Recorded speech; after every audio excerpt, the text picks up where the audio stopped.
It is a very chilly night in Chicago, and we welcome you to the north side of town, Wrigleyville and Wrigley Field. It's the opening game of this three-game series between the Cincinnati Reds and the Chicago Cubs.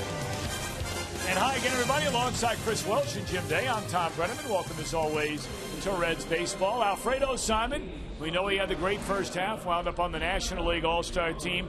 Not quite as good in the second half, but he's been very good against this Cub team all year. Well, you're right about that, Tom. 3-0 record this year against the Cubs. He's been lights out, and you would think that he really goes by way the Reds do. I mean, the Reds have dominated the Cubs so far this year. He has also dominated the Cubs with a 1.4 earned run average. 4 starts overall. He'd like to piece one more together here tonight at Wrigley Field. Meanwhile, his mound opponent, certainly familiar to Reds fans, that would be the former Red Travis Wood. Well, Travis Wood has really been scuffling here lately, and he's a guy that has been giving up a lot of hits. In fact, it was such a mystery to the Cubs that they decided to give him one more day of rest before they sent him out there again. You see his last 15 starts. You know, what we've seen out of Travis Wood in the past, he starts off strong, and he gets a little bit tired towards the end of the year. You start losing good command, and that's really what the problem has been for Travis Wood. 1 in 3 of his last 5 starts, his record is, but that one game was against the Reds where he held them to 2 hits overall. So he's pitched very well here recently against this Reds ball club. All right, when we come back, the Reds love coming to Wrigley. They've loved facing the Cubs. But what about Wrigley at nighttime? Jim Day has more on that when we return.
To go. Travis Wood to face Billy Hamilton to lead off the game. That is to your right one, says Adrian Johnson, our home plate umpire, and this one underway. Billy at .259, 6 home runs and 48 runs batted in. And Wood delivers strike 2. Chris mentioned a moment ago, Wood is coming off the worst start of this season and among the worst of his major league career, lasting all of an inning and 2/3, allowing 9 hits and 7 runs, including a season high 3 home runs against the Pirates. And there you see his overall numbers this year.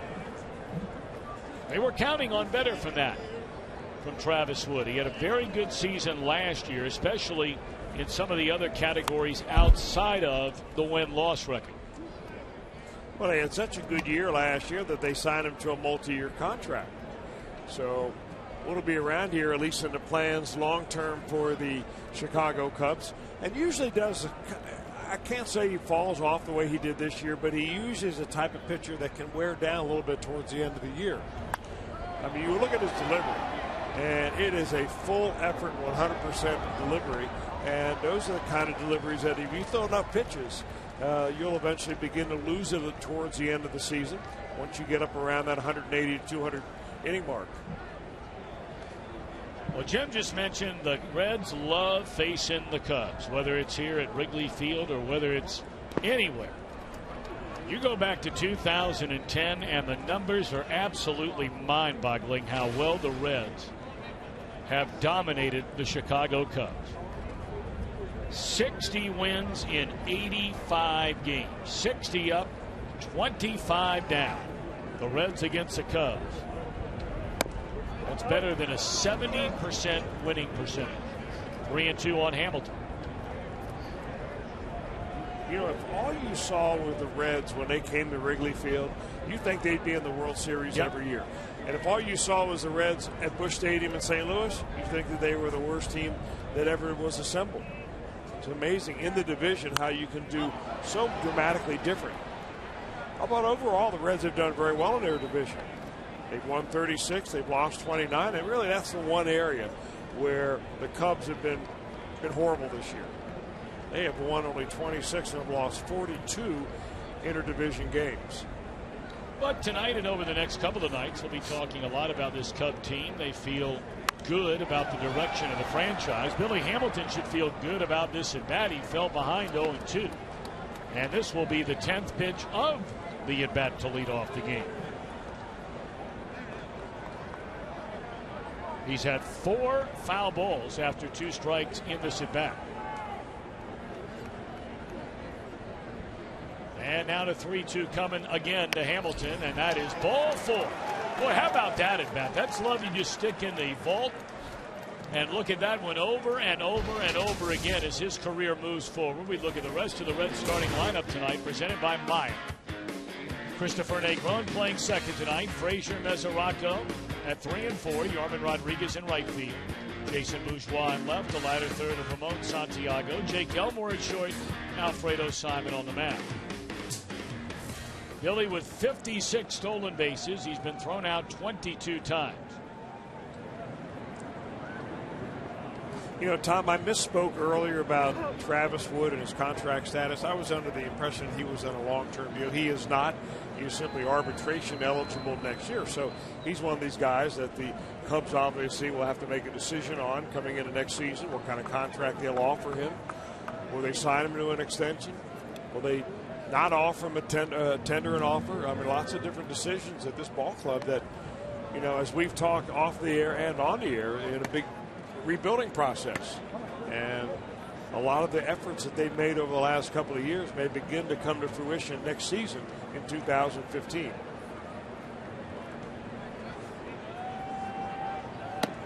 Christopher Negron takes up and away.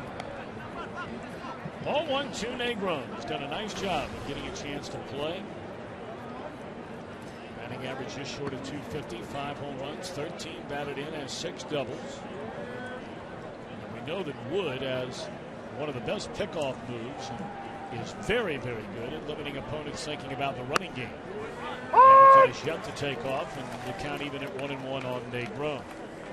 Reds at 71 up, 79 down.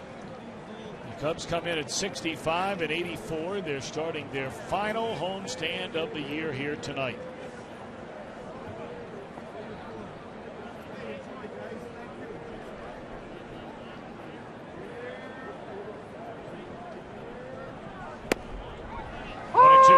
I'll tell you what Travis Wood has done, and he's varied his moves a little bit to first base and then to home. And that time he had a very slow leg lift, and he had Billy Hamilton going back to first base when he was lifting his leg up.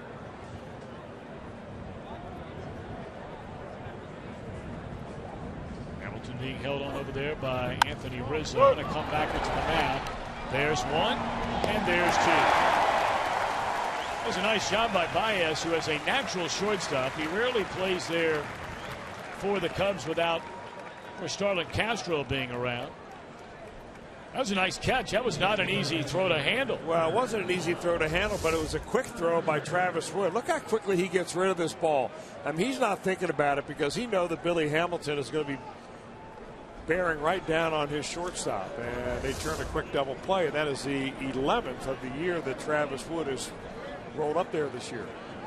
There's Baez playing shortstop right now after the injury a full 2 weeks ago to Starlin Castro, where he sprained his left ankle against Milwaukee on the 2nd of this month. Now Frazier with 2 down and nobody on. Todd, the team leader in home runs with 26. That's 3 more than Devin Mesoraco. The team leader in runs batted in, 75. 1 better than the Reds catcher, who waits in the on-deck circle. 2 away in the inning. Straight up in the air. And the wind is really beginning to pick up, blowing it back towards the infield. And that'll do it for the Reds in the first. Alfredo gets the ball when we return after a scoreless top of the first inning.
Fox Sports Ohio brought to you by your local Ford dealer. Ford, go further. By Cincinnati USA Regional Tourism Network. Stay close to CincinnatiUSA.com. And by Skyline Chili, feeling good. It's Skyline time. All right, Cubbies coming to bat. Bottom of the first inning. Scoreless game in game 1 of this 3-game series from historic Wrigley Field. Mr. Renteria starting lineup brought to you by Meyer as Chris Coghlan, Javier Baez, and Anthony Rizzo at the top. Jorge Soler, Luis Valbuena, Wellington Castillo in the middle. Arismendi Alcantara. Trying to get that right. I screwed it up the last time. Logan Watkins at second and Travis Wood on the mound. Tell you what, when all's said and done, Alfredo trying to get win number 15 here tonight. You're not kidding about that. You know, he wanted to be a starter. They made him a starter coming out of spring training, and he's responded. He really has. He's only got 2 wins in his last 11 starts out there. Some of those are bad support on the part of the Reds. Other those are bad pitching on the part of Alfredo, but he had a good outing his last time. And against the Cubs, he's been very, very dominant. 2014, he's been 3-0 with a 1.4 earned run average.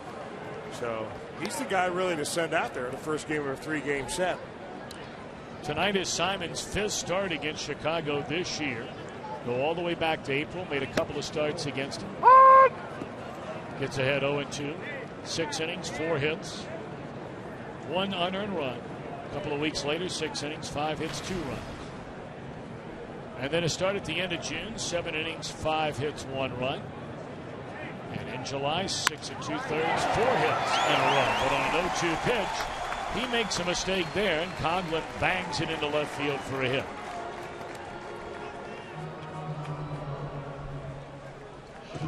The Reds on defense tonight, presented by your Ford dealer. We talked about some of the, well, really the multiple changes tonight for the Reds. Bourgeois starting left, Yorman Rodriguez in right, Santiago Elmore Negron, 3/4 of the infield.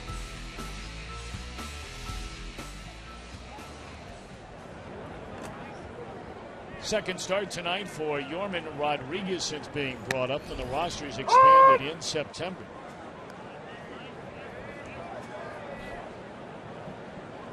You don't know if the Reds wanted to be able to say at the end of this regular season, and really more specifically at the end of this month, as it's 0-1 on Baez, that they had a better feel for where Yorman Rodriguez is or not. I mean, they're evaluating his play during the entire year at the minor league level. In this year's case, that was in Double-A Pensacola.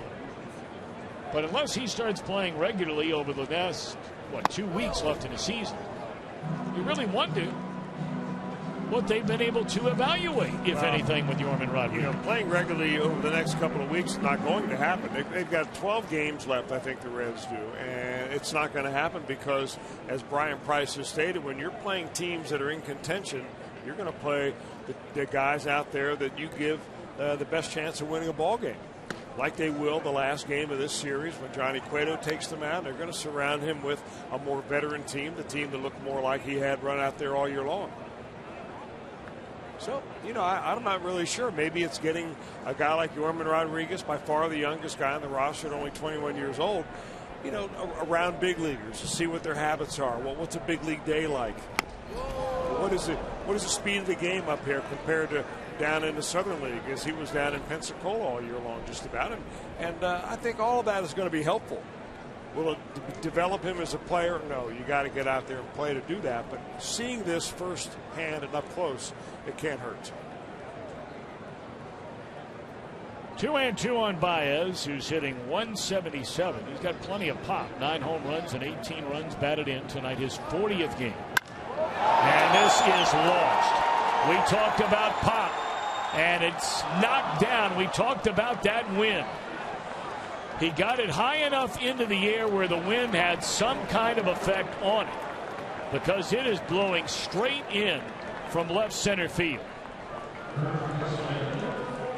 Well, this kid winds up and takes a half. And I'm not so sure that anybody can hit a ball out of here with that trajectory tonight. I mean, it sounded like a gun going off when he hits this ball. And I could have sworn that thing was going halfway up the bleachers, and it hit that wall of wind and died. And Alfredo Simon has one come back where he gets away with one. That's the way it goes here at Wrigley Field. Well, it certainly can be friend or foe, depending on the day. Now Anthony Rizzo. Interesting that Rizzo is one of only 3 Cub position players in their lineup tonight that was on the opening day roster.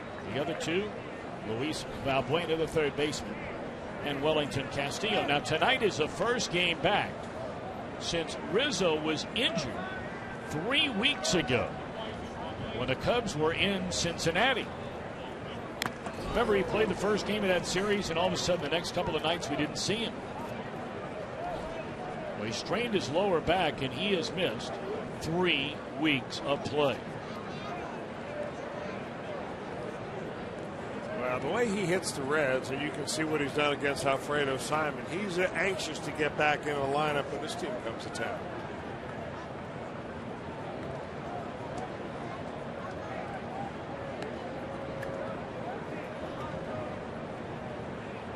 Pretty good numbers. 14 games, 7 home runs. It's a good evaluation.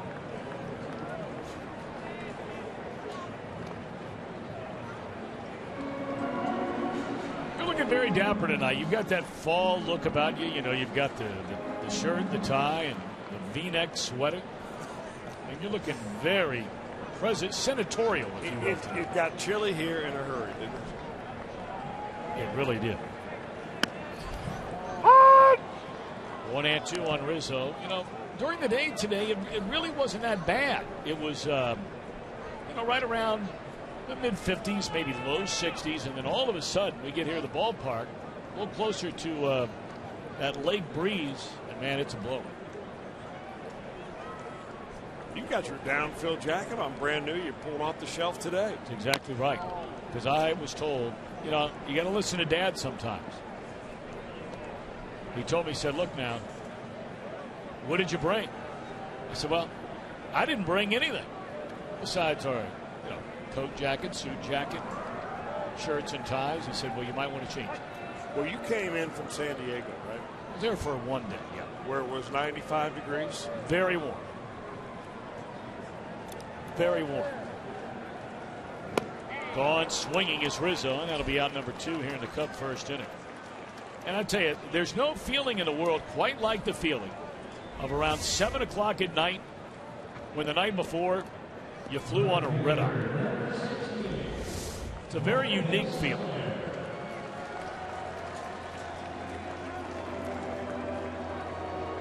Well, you got a couple hours of sleep, did they not? Serve you a big meal up there in the front coach? No, they did not. No. Well, if they turn on a light, people are chapped. They're not bringing anything. Welcome back to the big time. Yes, it is. Good to be back. Missed you over the weekend. How was Milwaukee? Everything Milwaukee good? Milwaukee was good, yeah. Good. Except a couple of the games went sideways. Yep. But I saw, you know, we were talking in the last start. There's 2 away and a runner at first, and Jorge Soler. He's another big one of these Cub prospects. It's been off to a great start since they brought him up. We saw him make his major league debut, and in his first major league at bat, he clubbed a home run against the Reds at Great American Ballpark. But you made the comment a couple of weeks ago when David Holmberg came in from the bullpen. You said, you know, it's not fair to make an evaluation on anybody just based on what was at the time his first 2 major league starts, and they were not good starts. But he had to come into the game after the injury early on to Dylan Axelrod, threw brilliantly, had a chance to pitch in Milwaukee over the weekend. And you were the guy that said you had a feeling about David Holmberg, and he threw a really good game. He did. He went 6 innings, 2-run baseball against the Brewers, and of course the Brewers are fighting for their playoff life right now. They were scrapping and playing about as hard as they could play. You know, I think what Holmberg told me, it was very interesting, Tom, because I can relate to him here. He said, you know, it's really hard to come up from AAA the day you're going to pitch or the day before you're going to pitch, and all of a sudden you just get inserted out there, and there you are. Yep. You don't really know the guys. You don't know what's going on. You don't get a feel. All the things that you get after you've been around for about a week or so, including some bullpen outings that he was able to work with, you know, Jeff Pico and Mac Jenkins. So he felt much more comfortable, I think, starting at that time when he came in for Dylan Axelrod, and then, of course, in that last start just a couple of days ago in Milwaukee. It's been a long time since the Reds have had a left-hander in their rotation. Bang to the left field, a base hit by Soler. Cogwin will throw on the brakes. He was on the run on a 3-2 pitch. 2 on, 2 out, and Valbuena coming up. I shouldn't say that long because Travis Wood, I think, was the last left-hander that they had that made any kind of reasonable number of starts as a left-handed starter. But before him, it was a long time. Yeah. But you know me. I'm always willing to give credit where credit is due. And I give you the credit because after watching Holmberg those first couple of starts, I think it would have been very easy to say, man, you know, this guy didn't have it. Yeah. You just said, hang on a minute. Got a feeling about this guy. Well, you know, the other guy who will be in the mix next year, we didn't talk about him this year hardly at all, is Tony Cingrani. Yep. I mean, we didn't hear much about him when he went down on for AAA, then subsequently went on the disabled list, and they sidelined him and shelved him, and hopefully he'll be back 100% next year.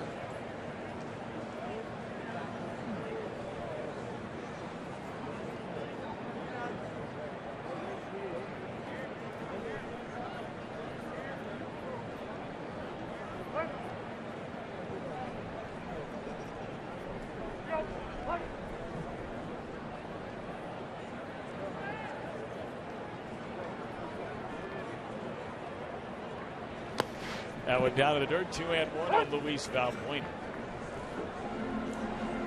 You know, Valbuena is a guy who some might say you're never going to win a title with him playing every day. And there may be some truth to that. I don't know. I mean, who would I be to say that? Who would anybody be to say that? But, you know, the third base position really had been a black hole for so long for the Cubs after Ron Santo. They got a couple of really good years out of Bill Madlock.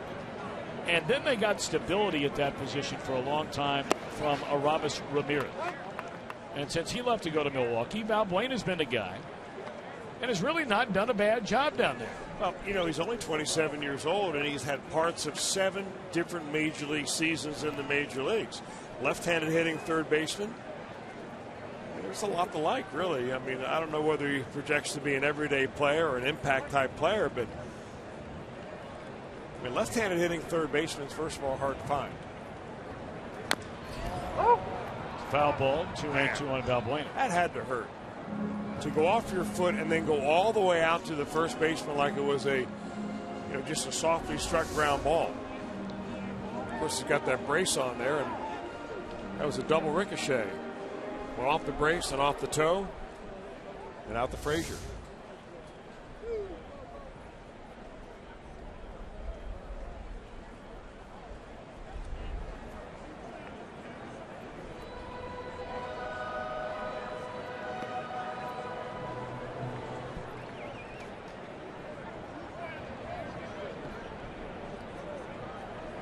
To the count. You know, with all these prospects the Cubs have brought up, the guy who had their, by far, the best year in their system was a guy they did not bring. Ooh, there's that, not quite the Ephus pitch. That maybe sails in there in the high 60s. That one at 70 that just missed. I love that pitcher every once in a while. You know, he does kind of slow his delivery down a little bit towards the end. But still, when you're throwing 94 miles an hour and you take 24 or 25 miles an hour off, I mean, it's bound to throw a guy off a little bit. Now he's got to throw a strike here, 3-2. So Coghlan, the runner at second base, Soler at first. They'll get started. And here's a payoff pitch. And it's ball 4. So Alfredo in trouble. Bases loaded, 2 outs, and Wellington Castillo coming up.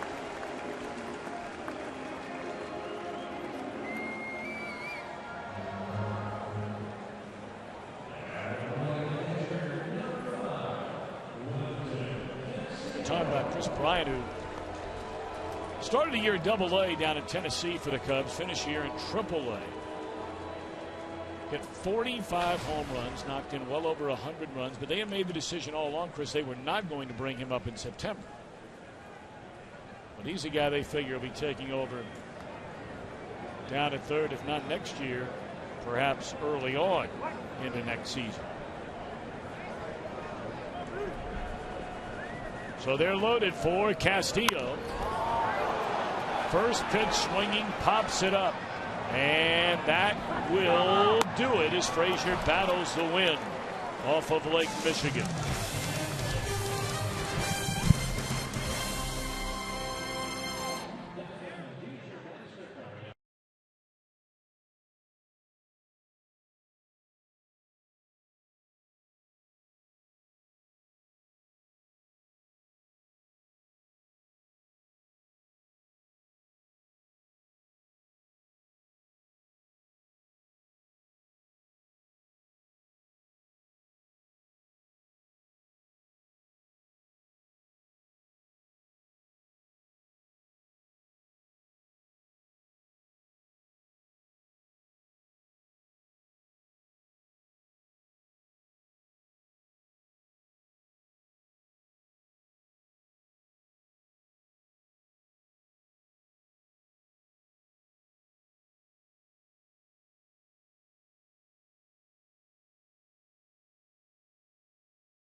storylines for this game. You heard Tom Brenneman talk about the Reds' 60 wins overall since 2010 against the Cubs, and it includes very friendly confines here at Wrigley. Since 2012, the Reds 21-5, and they have big-time outscored the Cubs.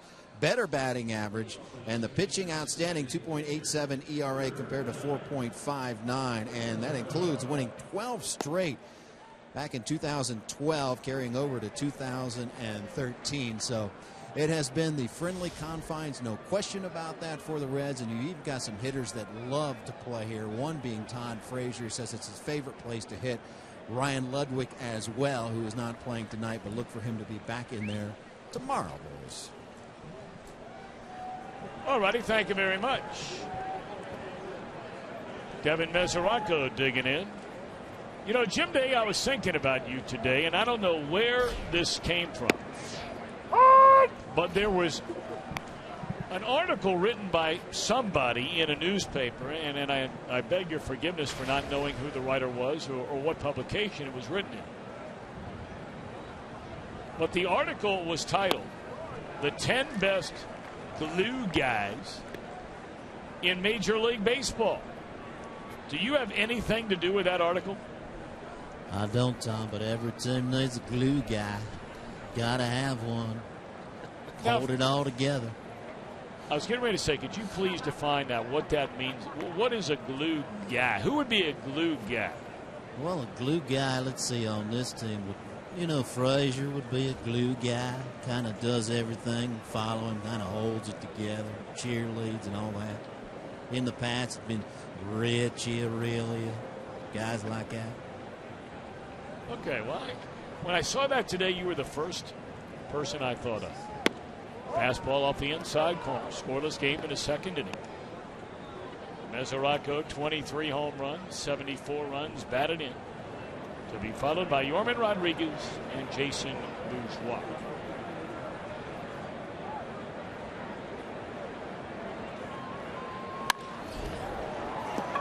Straight up in the air.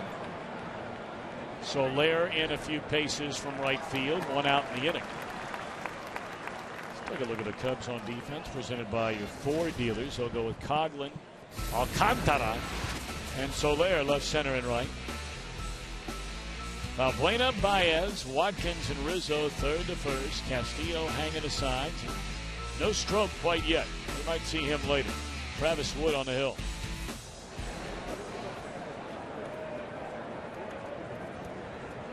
One away, and a fastball is high and away to Yorman Rodriguez. It's only his third game since being brought up after the rosters expanded at the beginning of this month. He has one start, and as Chris mentioned earlier, he was pinch hit for in that game. That was a game in Baltimore when the Reds ran that killer B lineup, fell behind 6-0, and the next thing you knew, they had scored, 7 runs in that game? Wound up losing the game. Actually, it was the most action we saw of any of the Reds' offenses in any of those 3 nights out there. Norman, one hit in 4 at-bats. He got off to a terrible start at Double-A Pensacola and really came on strong, which warranted his promotion to the major leagues. 1 ball and 2 strikes. And those are the numbers. And they got Walt Jocketty, all of his lieutenants up and down the organization to think about bringing him up 2-2.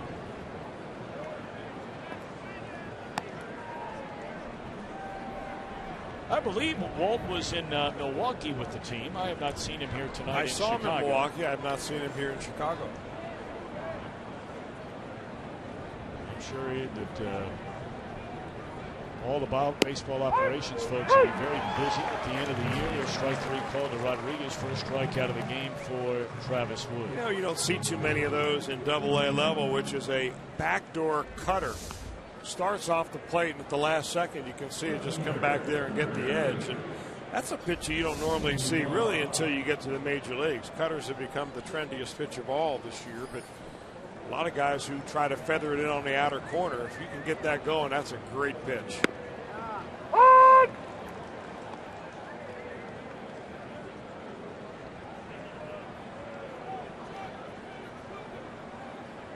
Jason Bourgeois, 5 hits and 16 at bats since his promotion. That one hooked foul. That one's hit out of the stadium. And that is right above where the Cubs players parking lot is, to the third base side. And that one might have dropped right on top of somebody's windshield. That's the only parking lot around here that you can park in for less than $50. You're not lying about that. You go right over there and straight down. And that's where the players come in, park their cars, and go right in the third base side dugout. And that's where the Cubs are heading right now after a 1-2-3 inning from Travis Wood.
$1.6 million with MLB.com's easy and free game Beat the Streak. Pick players to get hits in 57 straight games, and you could become a millionaire.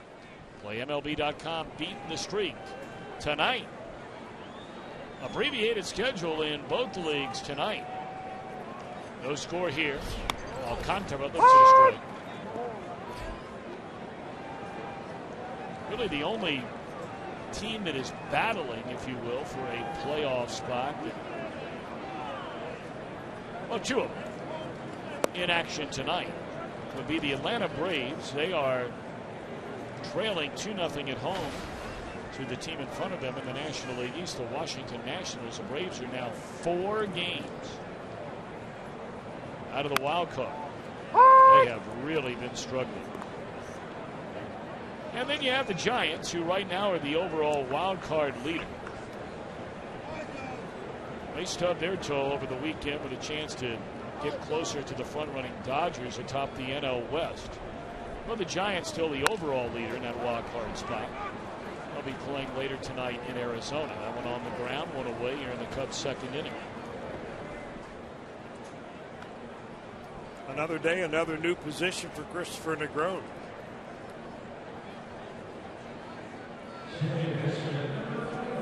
I was curious, Chris, since you saw the Brewers over the weekend, and I've not seen them in quite some time, but we know what they've been going through for the better part of really going all the way back to the beginning of July. It's just become far more magnified now how poorly they have played when they're right in the middle of trying to win a spot in the National League wild card. What was your impression after watching them over the weekend?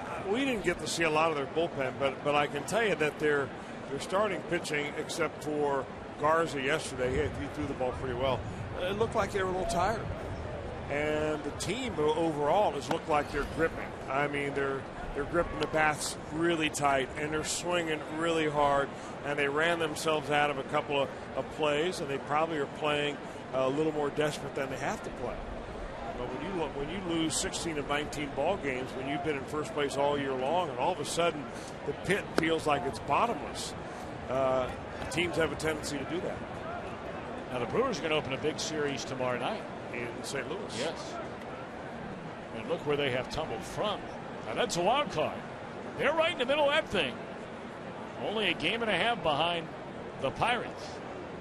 Brewers have also committed 20 errors in their last 23 games. Now into the center field, a base hit for Logan Watkins. Already the third Cub hit through the first 8 batters against Alfredo Simon.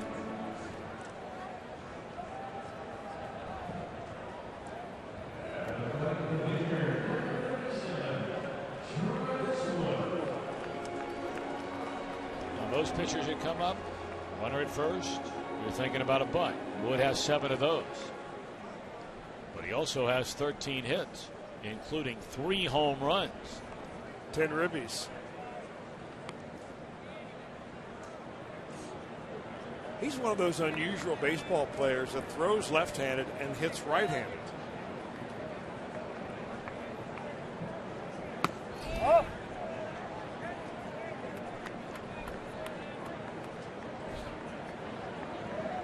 See a guy throw one way and hit the other. It's a right-handed thrower and a left-handed hitter. Makes you a lot more versatile around the field.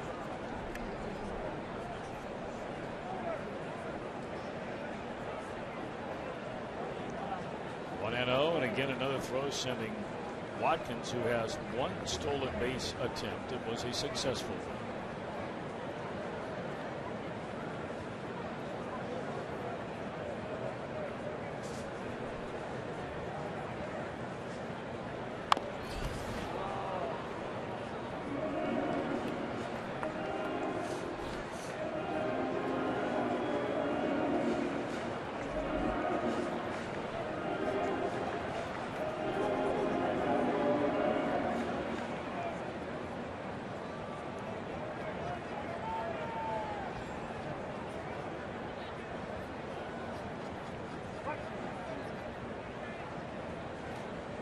One and one on Travis Wood, who shortens up again, pulls the bat away, and has to hit the deck. That went up under his chin.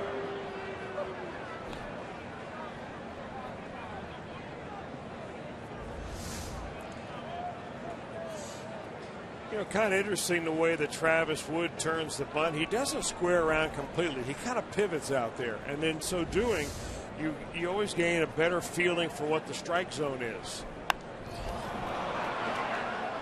Easy for Frazier. 2 away.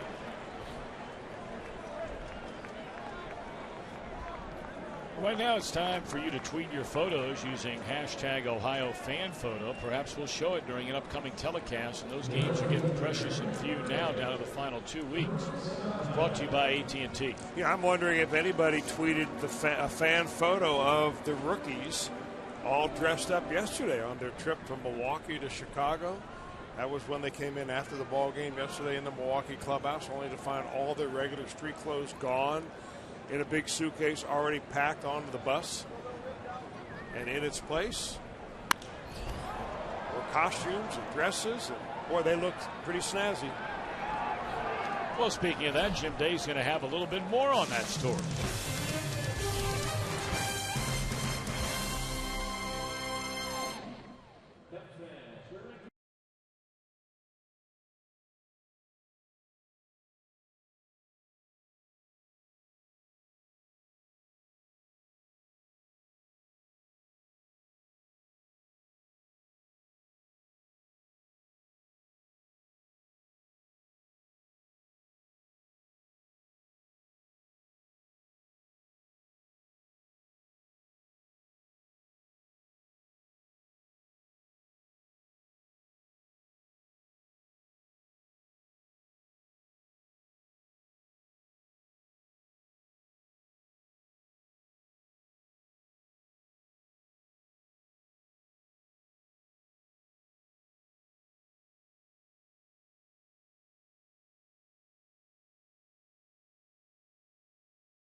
The guys talk about rookie dress-up day, and boy, was it something yesterday. I want to tell you what, the veterans did a good job.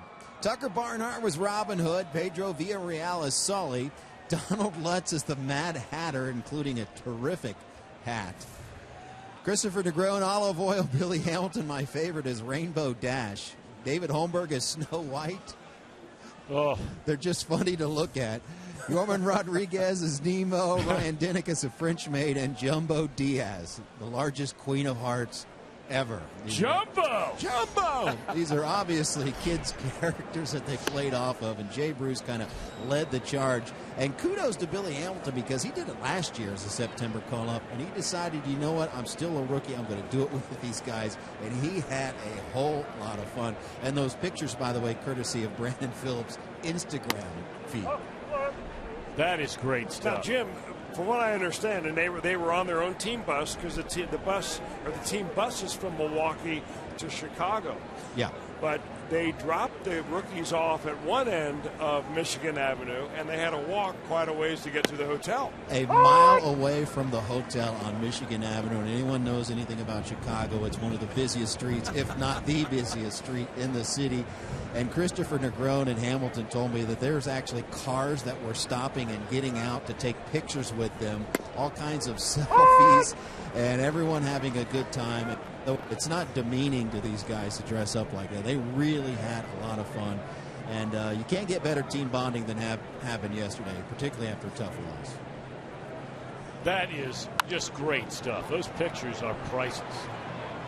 That one dumped down the right field line off the bat of Ramon Santiago, and that'll be a single to begin the inning. Hey, Tom, we've got a little Billy Hamilton reaction, how much fun they had. That's one thing I was looking forward to last season when I got here for the rookie dress up. And normally you don't do it as many times as one time, but as me, I mean, they told me I was going to have to do it again, and it was fun. You know what I mean? It was just something that we all enjoy, and we take pride in it, because to have to wear that stuff, you have to be a rookie. That means a good thing. I mean, you're in the major leagues, so it's fun. And Jay Bruce, being the veteran of veterans on this team, was the guy that spearheaded it. And he remembers back to his rookie year where Jay Bruce was Raggedy Ann. And he was looking mighty, mighty good. Well, those pictures are just incredible. I'm really happy that the Reds are back on that, because I think they took the year off last year, if I'm not mistaken. Well, last year was just wigs, I believe. They had to wear some wigs. They didn't go the full costume route. And evidently the year before, not everybody participated. Correct. And it kind of ruffled some feathers. And so I'm glad they're back on and having fun, because that's really what it's all about. Well, Jim, I think Chris was telling me you were reporting the other day about some of the guys and how loose they've been here as we're getting near the final couple of weeks of the season, and seem to be, at least, if nothing else, enjoying one another's company here down the stretch. Well, there's no question that the pressure's off, because you look at the standings. With that being said, this team has been pressing and pressing some more to try to do too much with other guys out of the lineup, and they were finally just loose, and that was the game they won in Milwaukee. I don't know if it correlates to victory or not, but they are definitely coming together more as a team, and perhaps Brian Price noticed it and will try to bottle that up and really create some team camaraderie in spring training. I think it's big time important, because the chemistry was just not there this year. Swung on and fouled out of play. What's interesting, though, is, Chris, is you take that same theme, and there were a lot of people that felt the chemistry wasn't there last year, especially about this time last year, when the Reds just stumbled to the finish line and wound up getting swept the final 3 games of the year against the Pirates, forcing the 1-game playoff to be played in Pittsburgh. We know what happened that night. And yet,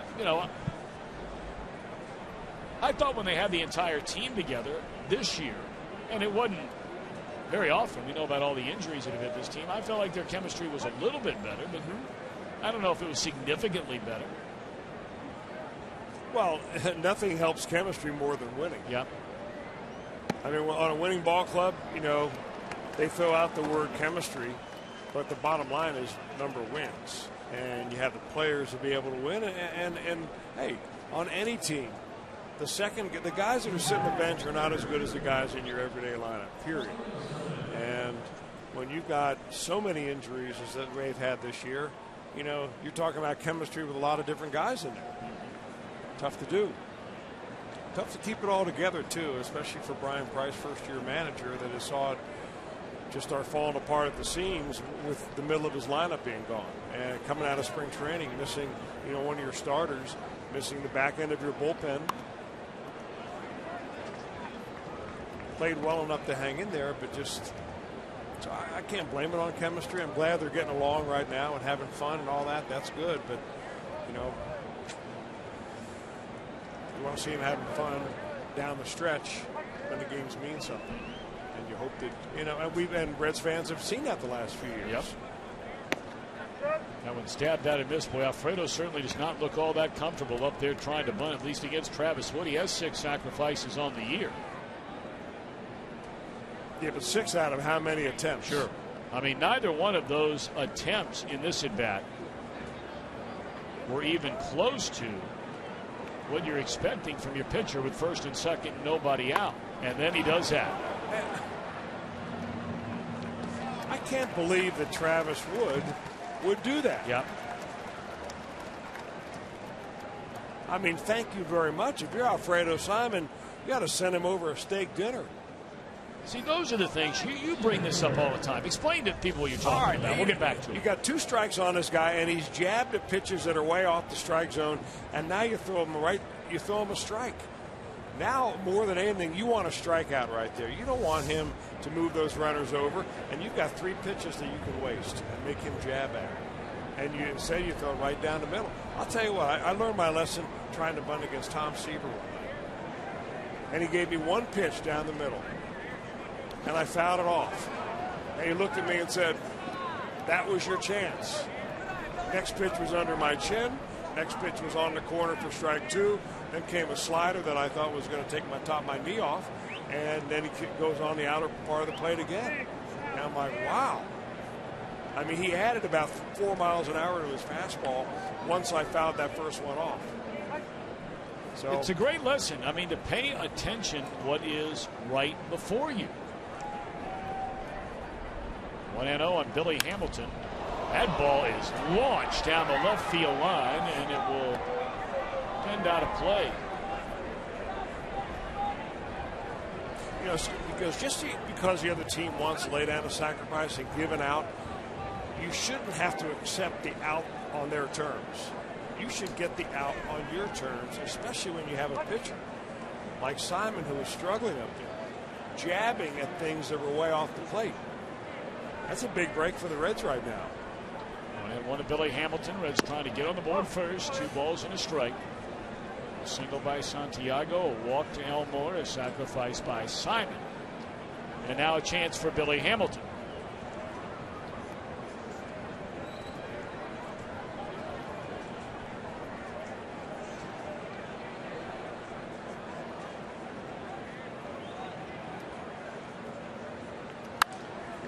Tardy on a fastball.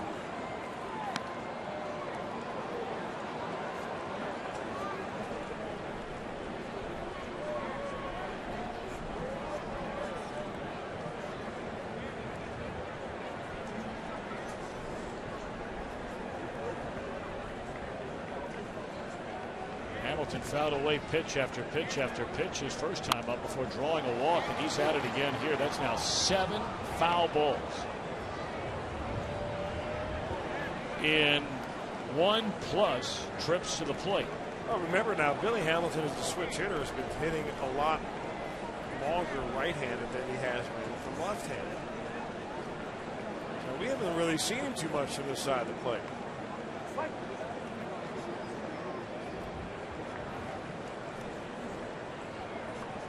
Santiago, the runner at third. Over at second base, it's Elmore.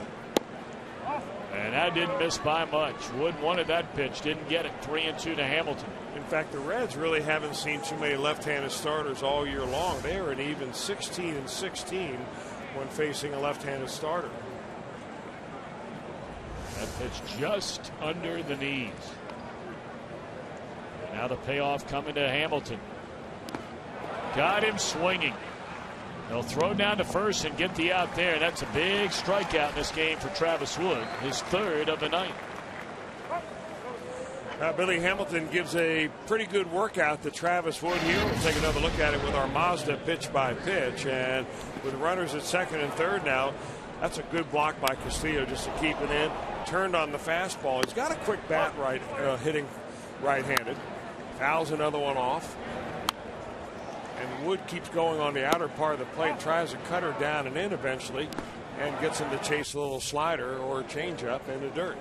Our Mazda pitch by pitch.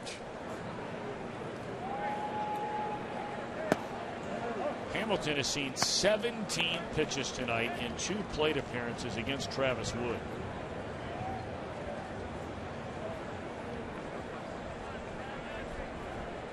But the Reds need a 2-out knock from Christopher Negron if they're going to get on the board first here in this third inning. Fastball taken right down the middle of the strike, 1-1.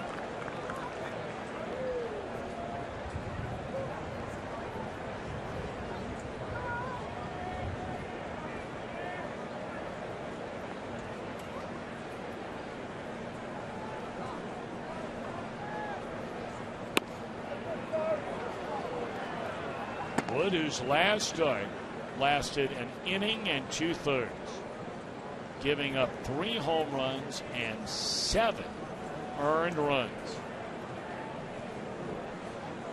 He's only allowed 1 hit tonight. That was a single by the man who stands at third right now, Ramon Santiago. He has walked a couple of batters. 2 on, 2 out, 2-1 pitch in the air, right center field. Wind is going to knock down everything tonight. So there at the warning track, we'll get to it. That ball was hit a long way by Negron.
Connect Zone offering free Wi-Fi access, charging stations, portable batteries for mobile devices, plus 27 screens of game coverage, tweets, Instagram photos, you name it. The Reds Connect Zone, presented by our friends from Miami of Ohio University.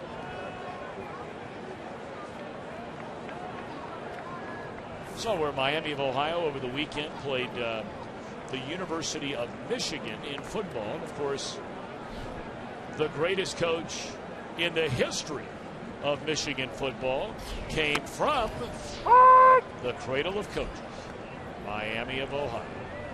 That would be Bo Schembechler.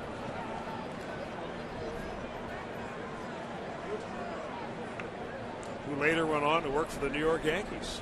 The Tigers. Oh, the Tigers. The Tigers. Right. Became, I think, president of the Tigers, if I'm not mistaken.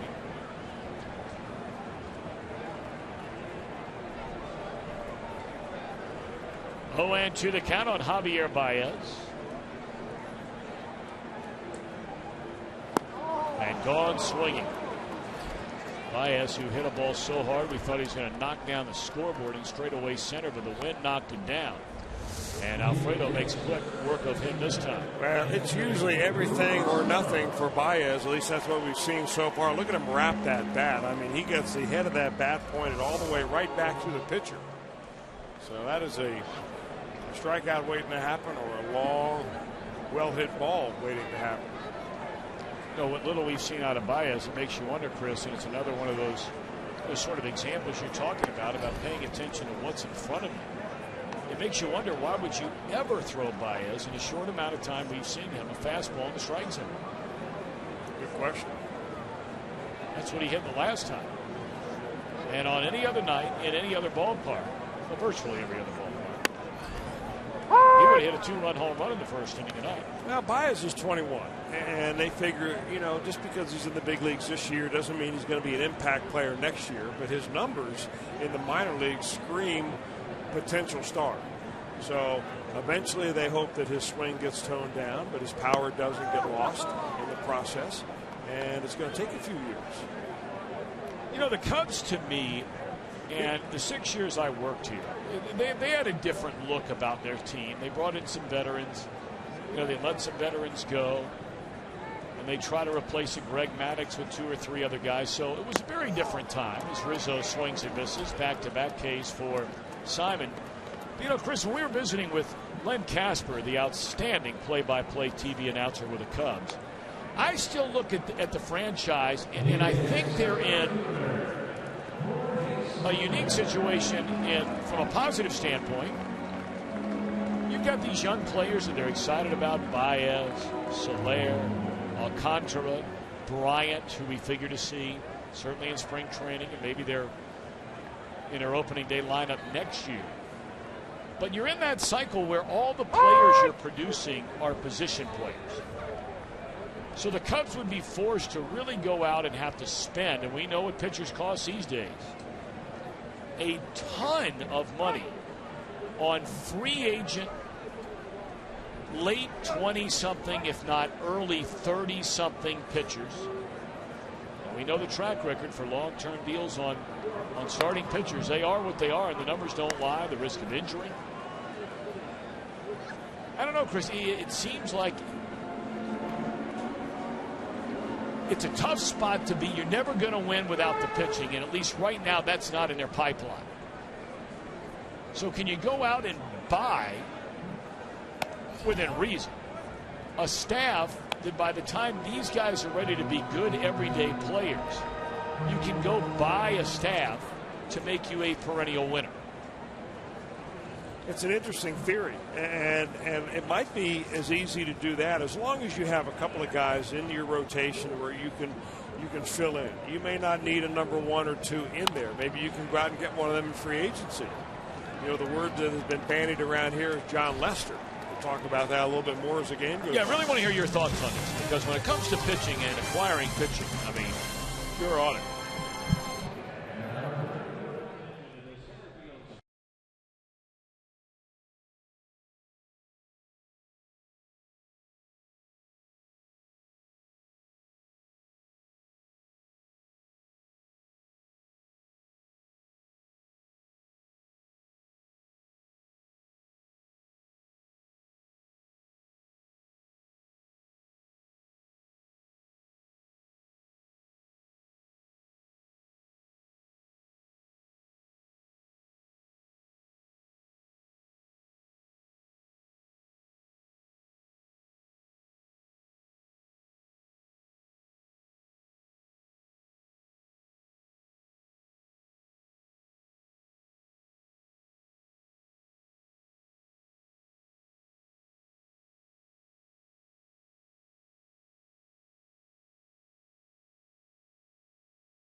injuries. Send in your questions to Bearcats head coach Tommy Tuberville on the Bearcats Sports Weekly page. Plus, Blue Jackets winger Nick Foligno is taking lessons learned from personal adversity and applying them to the ice. Get complete coverage of all of today's action on FoxSportsOhio.com. I'm Jim Day, and many of you in Reds country and in Cincinnati know Seg Dennison, WLW Radio. Well, we'd like to wish his dad, Denny, a very happy birthday on this day. I hope Denny is watching out there. 90 years old today, and he is a survivor of Pearl Harbor. So we certainly celebrate your service, Denny, and a longtime Reds fan. Also, Betty Miller turned 85 years young today. God bless you, Betty. And Dutch Daneker, watching down in Atlanta on MLB.TV, is celebrating number 90. Wow. Yes, sir. Happy birthday to all. Indeed. And a thank you to Mr. Dennison. Denny serving this great country in World War II. As Jim mentioned, survivor of Pearl Harbor. There's a fly ball in the right field. You know, we watch as the Reds do such a great job, and a lot of other teams do a good job. I think the Reds do it a little better because they get the service man or woman to stand on top of the dugout. Remember, we were in Baltimore. They would honor a veteran during the course of the game, but you had no idea where they were sitting. And you're looking around the ballpark. They had them on the big screen, but you didn't know where they were. And the Reds, of course, in the second inning, they have a person from the military who did serve or is currently serving stand on top of the Reds dugout, and everybody stands and cheers, as we should. But, Chris, you and I were commenting on the last homestand. It seems like all the, and there aren't a lot of them, but on the occasions where we have veterans from World War II, you're talking guys either in their very late 80s or early 90s. They all look great. Yeah. I don't know what it is. We've had 7 or 8 of them this year alone. And they're walking like they're in their 60s or their 50s, and they're cruising around. They look in great shape. It's really one of the best parts of the night. Well, when they introduce that serviceman or servicewoman, they stand on top of the dugout, and essentially everybody in the ballpark gives them a standing ovation. And by the way, I've just been told that Dutch, who are also celebrating his birthday down in Atlanta, there's a ground ball to short, 2 away in the inning. Dutch, I don't want to forget about you. Understand you as well are a World War II veteran, served in the Battle of the Bulge. Wow. So, Dutch, thank you for your service as well. And to all of you out there who have served, are serving, or will serve.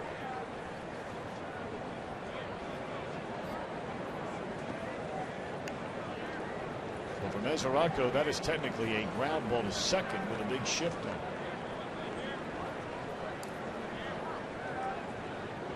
And here comes Rodriguez, who struck out his first time up.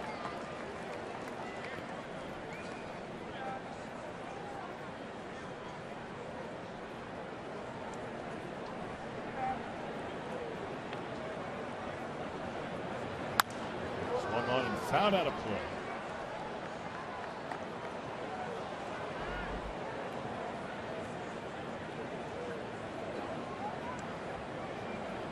You know, we talk about the Battle of the Bulge, and to give you an idea to put it in perspective of our country, you know who the Supreme Allied Commander was in the Battle of the Bulge?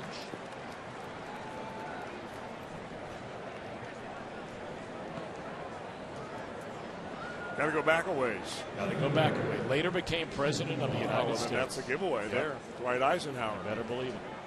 83,000 men. 242 medium tanks, 394 artillery pieces, 4 infantry divisions, 1 armored division, and many, many reinforcements behind it. December 1944 through January of 1945. The Allies v. Germans. The Germans had the Panzer tanks, and they were evidently far superior. Returning battle in World War II. You ever watch that History Channel, the military channel? Absolutely love it. You're talking about leaders, real leaders of men.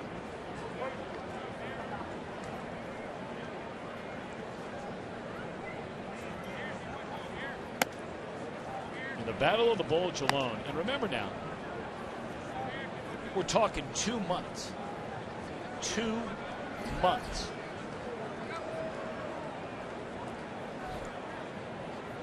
$19,000 Americans were killed. The Germans either had killed, missing, captured, or wounded somewhere between 67,000 and 100,000 in 2 months. There's ball 4. 2 on, 2 out.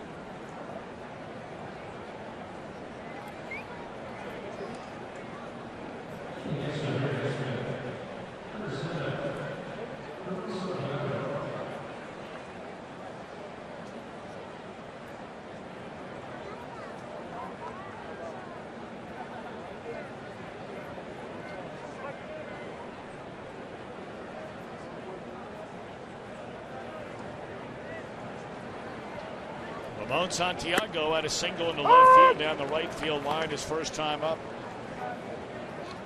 Reds had a chance to score in the third, missed out with second and third and 1 out. When Wood struck out Hamilton and got Negron on a drive to the warning track in right center. This time it's a 2-out rally. Rodriguez a base hit, Bourgeois a walk, and Santiago a line drive right at the second baseman of Watkins to end the inning. Still no score at Wrigley Field.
Food Group, let's create great dishes together.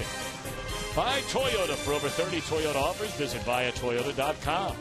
And go for the Save on Wing Tuesdays. Tomorrow night at B-Dub. Specially priced wings all day. Buffalo Wild Wings, wings, beer, sports. We welcome you to Chicago.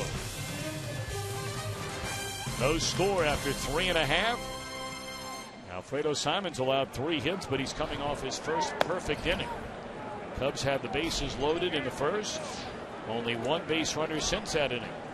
Balbuena, Castillo, Alcantara. 2 up here in the bottom of the 4th. Reds have left 2 on each of the last 2 innings. Pretty good giddy up right there. Big swing and a miss.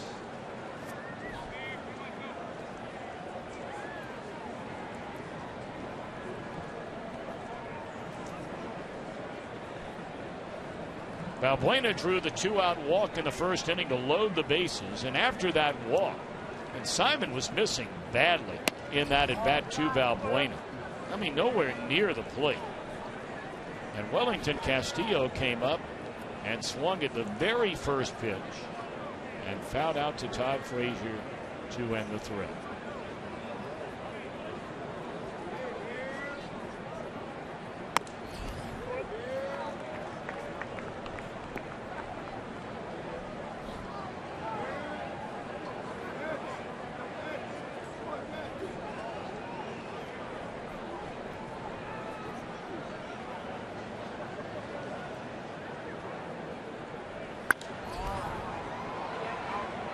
In the air, third base side over near the bullpen area, and able to make a really nice play is Jason Bourgeois. That is not an easy play to make when you know in foul ground there's a bullpen mound on each side of the diamond. Well, that ball normally ends up about 6 or 7 rows deep, but because the wind is blowing so hard from that direction back towards the field, it keeps it in play right there.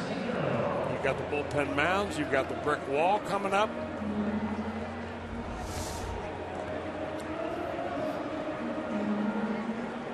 That's down there in Bartman territory.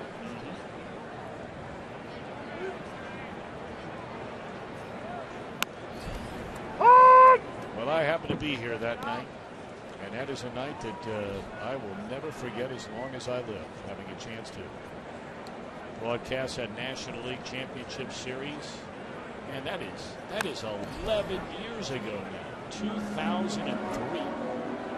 Down in that corner, the Cubs were 5 outs away from their first trip to the World Series. We were just talking about World War II, the Battle of the Bulge. That was in January of 1945. In October of that year was the last time the Cubs were in the World Series. And they were 5 outs away in the 8th inning of Game 6.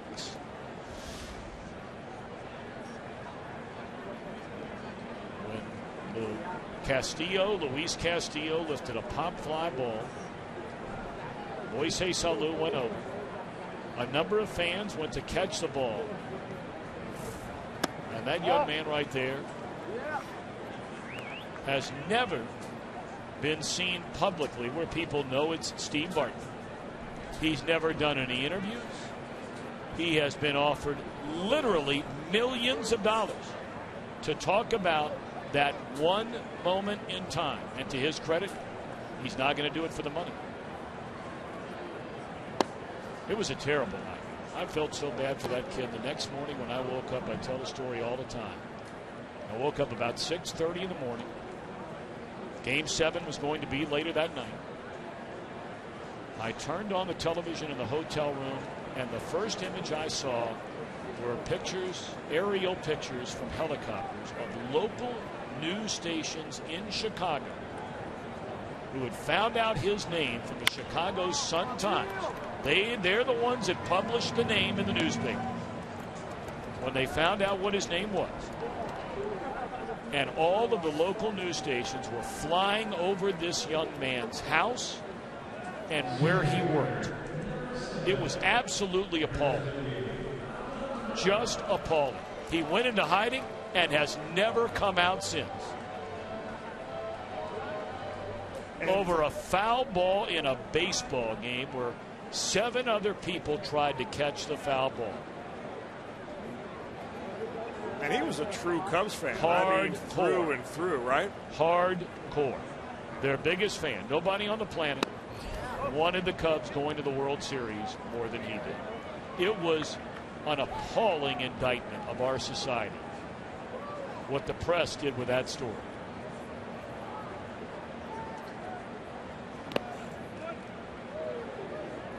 The Chicago Tribune here in town would not put the name in the newspaper.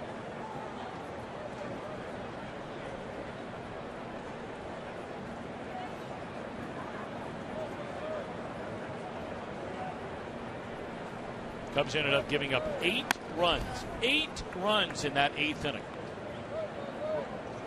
Primarily due to a ground ball, regular ground ball to the shortstop that went right between his legs. And then they couldn't get anybody out. Hit after hit after hit after hit. And the Marlins won it the following night, eventually beating the Yankees that year in the World Series.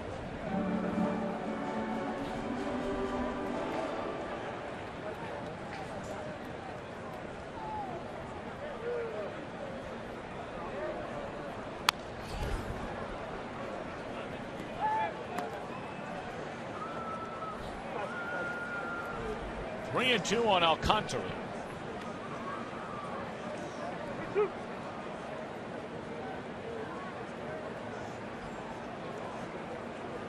Two down, nobody on. 7 in a row retired. And that one is shoot by Negron. 2-out single. Isn't it amazing to put in that contact so crisp to think that 1945 is the last time this franchise played in the World Series. It's just astounding. It really is amazing. And there are a million theories. I mean, there's a theory for every year that it's taken them to get back. Sure. And one of them is that they play so many day games here, and there's so many different start times that players have a hard time adjusting to kind of getting into a rhythm when they come back on a long homestand. One day it's 1:20, next day it's a night game, and you got a 2:20 game, a couple of those in a row, then you got a couple of night games. As a visiting player, it was always great to come into Chicago. This is before they put the lights here at Wrigley, because you knew you had all day games, and you knew you could go out to a real restaurant and have a regular dinner. You saw the letters and the numbers on the building out there in right field. And many of you know this already, but perhaps somebody out there doesn't. You see the letters AC, that stands for after championships. Now the first two letters, 06, that's the number of years it's been since they won a divisional title. 69, the number of years since they won a pennant. 106, the number of years since they've won a World Series. Throw down to first and Alcantara back. And of course, I'm sure you know what the Latin translation is of E Muscatuli. No chance. Really? You never took Latin when you were over there? No, I did not. Spanish, E Muscatuli. but no Latin. Who speaks Latin? Well, I mean, seriously. If you go to St. X, you're taking a couple of years of Latin whether you like it or not. And I didn't like it, but I did learn a little bit about it, and that means essentially, let's go whelps. And whelps can be loosely translated into cubs, like a small bear. So that's what that means. Let's go Cubs. How about that? You mean you broadcast here for 6 years and you never asked yourself what that meant? No, I was more concerned about those other numbers because I wanted to announce a winning team. There's a throw down to second base, and the runner is thrown out. You never cease to amaze me. We're on our way to the fifth, and we are scoreless.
The September pennant races is with MLB.com at bat, the #1 app for live baseball. Enjoy live look-ins, replays, reviews, scores, live radio broadcasts, the MLB.TV game of the day, and more. Get at bat for your smartphone or tablet on the App Store or visit MLB.com.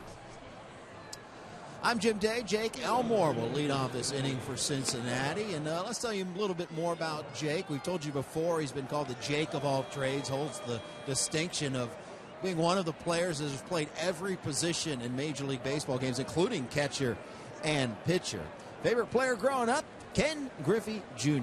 He models his game after Brian Roberts. Tough, gritty, will do anything to contribute. And I haven't met many Major League Baseball players or baseball players in general that keep a journal. Jake Elmore keeps a journal because he says he wants to look back later in life and figure out what he was doing on certain days. And I imagine Wrigley Field, this start tonight, is going to be high on that list in that journal. But I don't know. Chris Welsh knows Latin.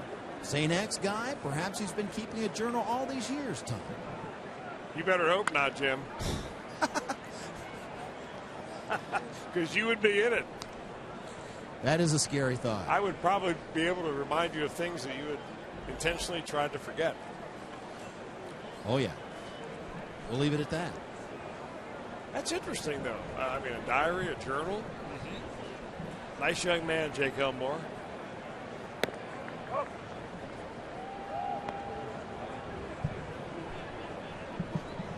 You know, you stop and think about it, though. For a guy like Elmore, and we don't know where his career path will lead. When you're growing up as a kid, as he looks at strike three, and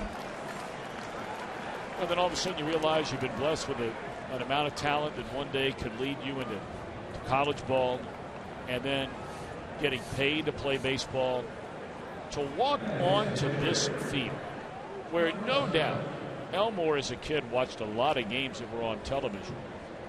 Wrigley Field, one of the great venues in all the professional sports. To be able to run out there on that field tonight, Chris, has got to be just extraordinary. Yeah.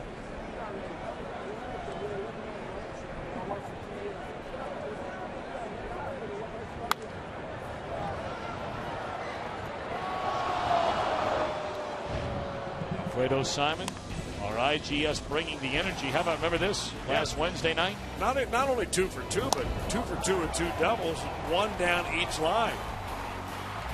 And one of them wound up knocking in the winning run. They won't be putting the shift on him anytime too soon. No. First Reds pitcher to do that since Pete Sherrick in 1995. That was the year Sherrick helped pitch Reds to the National League Championship Series. There's a ground ball down to third. And Valbuena throws out Alfredo, just sort of not even jogging down to first base. Wasn't smelling the hit that time.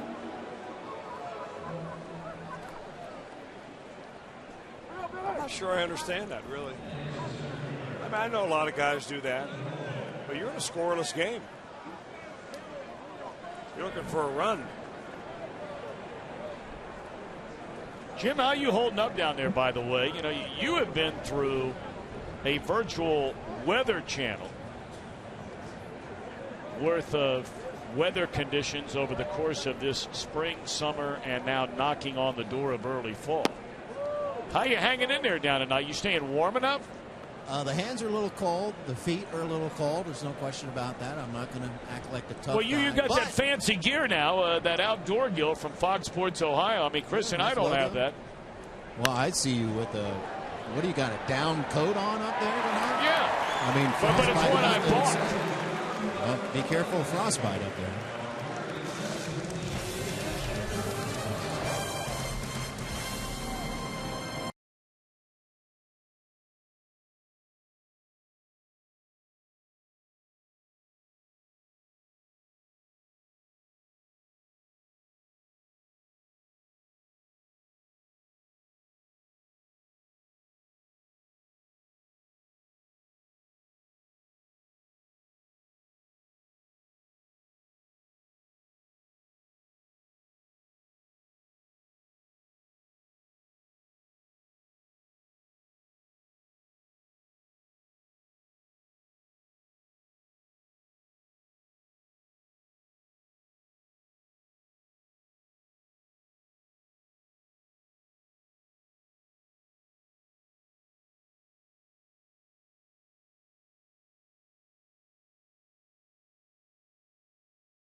the Year candidate Billy Hamilton.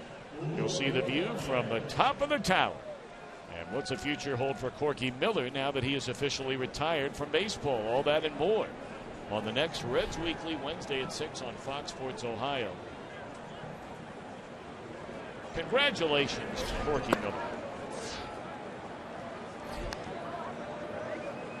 What an amazing journey he has been on for nearly, 2 full decades, Chris? Since he first started playing professional baseball, the overwhelming majority, and that would be in the percentile of the 95 plus over all those years, spent in the minor leagues, where this year they retired his jersey in Louisville. How many of those did Corky Miller take through the year? So that should be interesting to hear what Corky has on his mind. He's been traveling with us on the Reds Caravan the last number of years.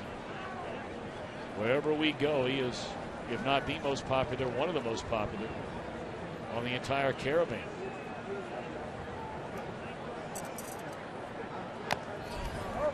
Tell you who else had a lot of popularity was Jim Day. Why not? I remember Bob Castellini, he was at one of our stops, and he walked up to Jim Day, who had this thunderous ovation when I introduced him. I think we were in Louisville, where obviously Corky Miller is the man. But Mr. Castellini was there that night, and he walked up to Jim Day. He said, "Jim, how about that round of applause you received?" And Jim looked him in the eye and said, "Mr. Castellini, I get that everywhere we go." Oh, I do not remember. No, you did not say that. But he did say that to you. That's a true part of that story. He did say that to me, but I just didn't say that back to him. I just said, I appreciate the Reds fans. They're my people. You really are. Exhibit A would be each and every night in the Fox Sports Ohio condominium.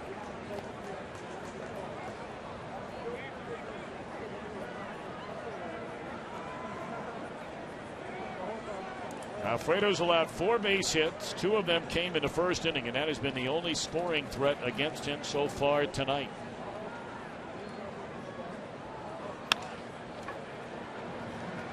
Elmore picks it up, throws on to first. That'll take care of Watkins, who is at the plate when Alcantara was thrown out trying to steal the last inning. So now to be the pitcher, Travis Wood.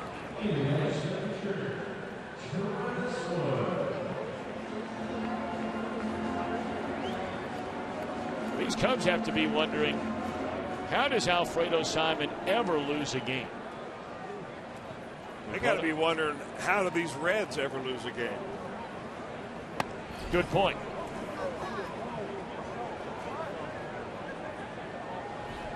The Cubs have lost 8 of the last 9 overall in the games that they played recently.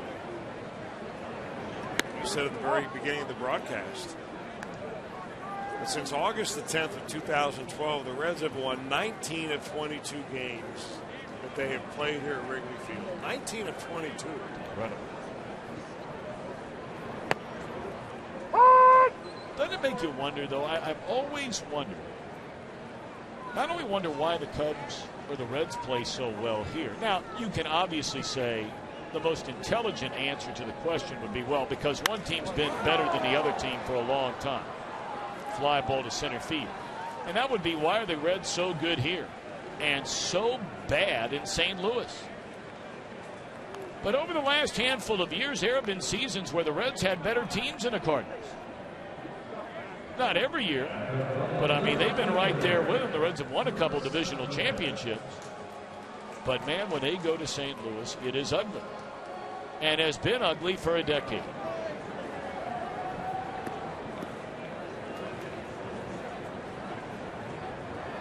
Well, if you could figure that out, I'm sure that they would make room for you to have a cubicle in the front office of the baseball department. I don't want one of those. Ever. You believe me, you're not the first one that sat around and pondered that question.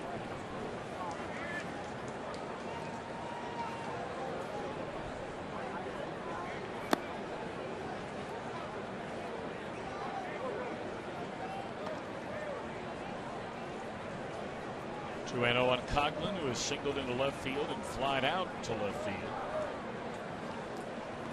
Reds have 2 hits. Cubs have 4. Neither team with a run. This will be handled by Frazier. 1, 2, 3 for Alfredo. He is pitching a dandy here tonight. No score, end of 5.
Pirates at Great American Ballpark Friday the 26th. Stick around after the game for a spectacular post-game fireworks show presented by Box Tops for Education and Kroger. For tickets, call 513-351-REDS. Visit select Kroger locations or reds.com/tickets.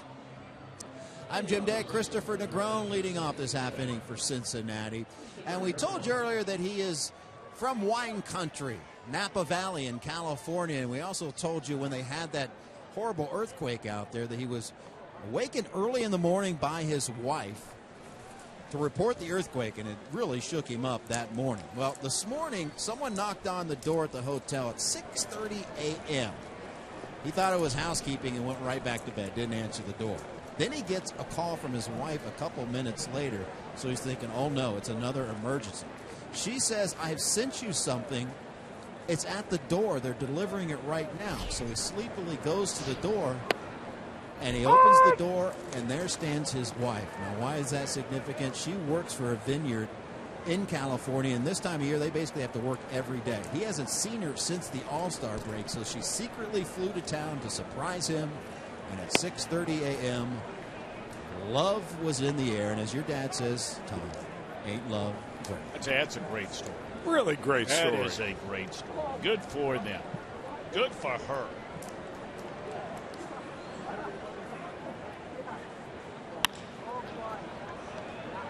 On the ground to the shortstop, and a ground thrown out to begin the inning. Well, she must have flown in on a red eye then tonight, Jim. I mean, during the night last night, if she's knocking on the door at 6:38. Yes, and she was in cahoots with Reds traveling secretary Gary Wayhoff, who arranged the whole thing to surprise Christopher. And baseball is such a grind, and again, hasn't seen her since the All-Star break. And what a surprise, even at 6:30 in the morning. That's the best. That's good stuff. One away in the inning, and now Todd Frazier, second straight game that Wood has pitched very well against his one-time team. Drop it!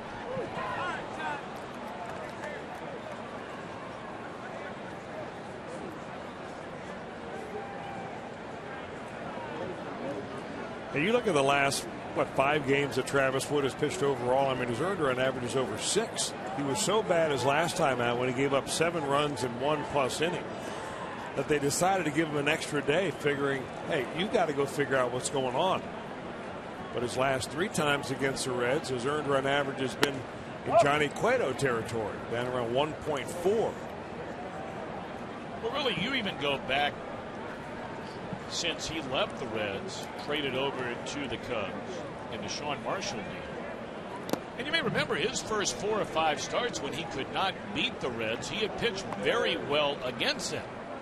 But he'd be locked up against a Reds pitcher, and we talked about the total domination the Reds have had against the Cubs. He lost a lot of those games where he'd go 6, allow 2.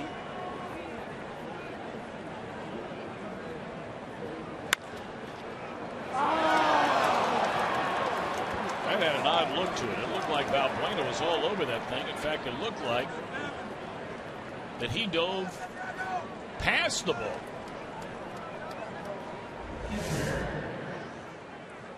Kind of one of those oddball swings by Frazier, but that time he kind of hooks it.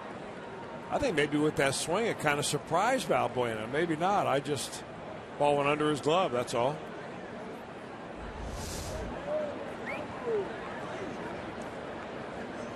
Base hit all the way.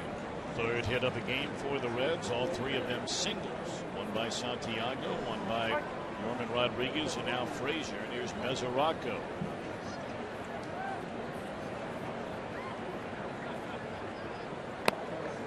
Strike 1.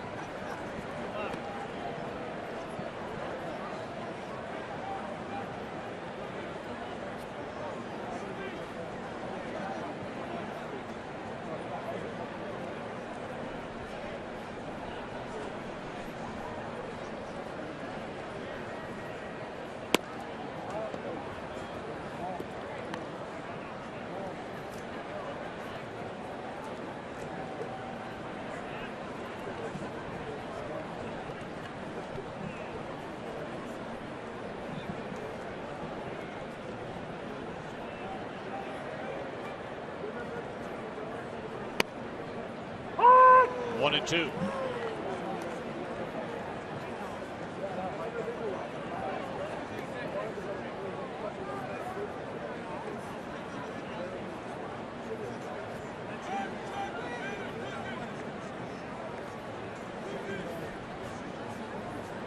Wood has walked 3 batters in the game.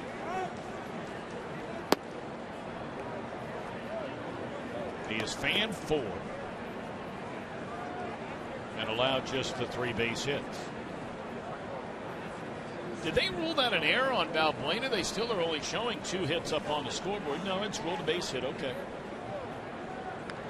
2-2 on Frazier on Mesoraco. That one bounces up there. Castillo basically shoving his counterpart right out of the way.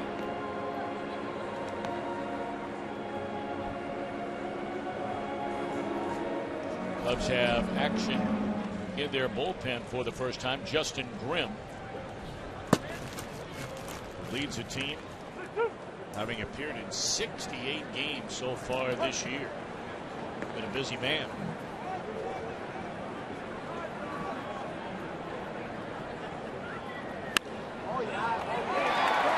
Liner at Balbuena, 2 out.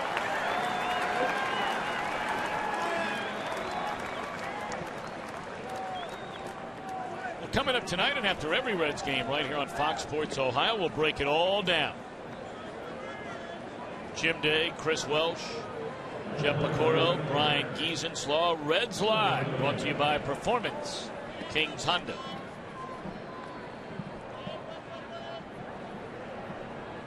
Jim Day will be reporting from right down there by the Reds' first base side dugout.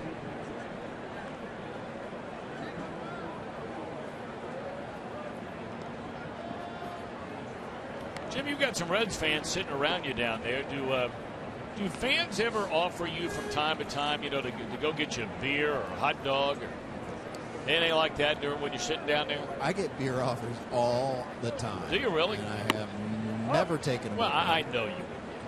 But I'm just curious if they offer. Well, the hot chocolate lady just came around, and I thought about it, and I am not a cheapskate. But they are asking $4 for water and powder, which equals hot chocolate. And I'm like, I can't do that. It's against everything I stand for. So, yes, I do get requests. Sometimes they'll just bring me a hot dog, and I'll readily eat that.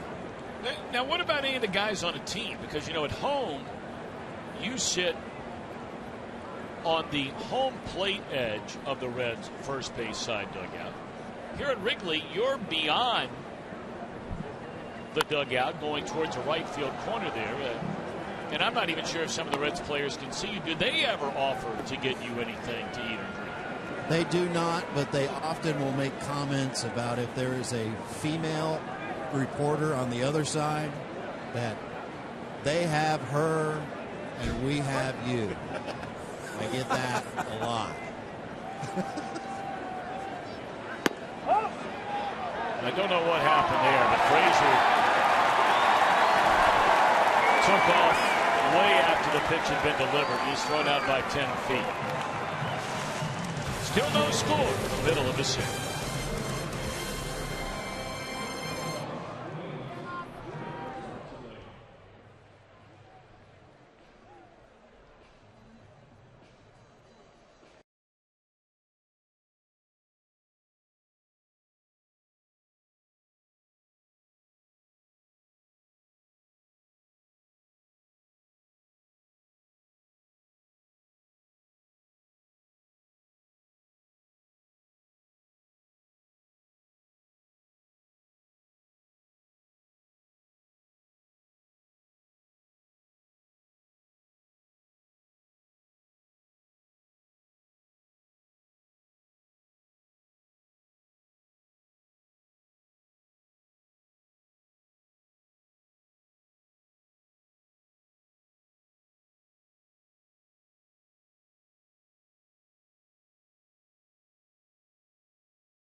Yours using hashtag Ohio Fan Photo. It's brought to you by AT&T. How about that picture right there, Leanne? Thank you.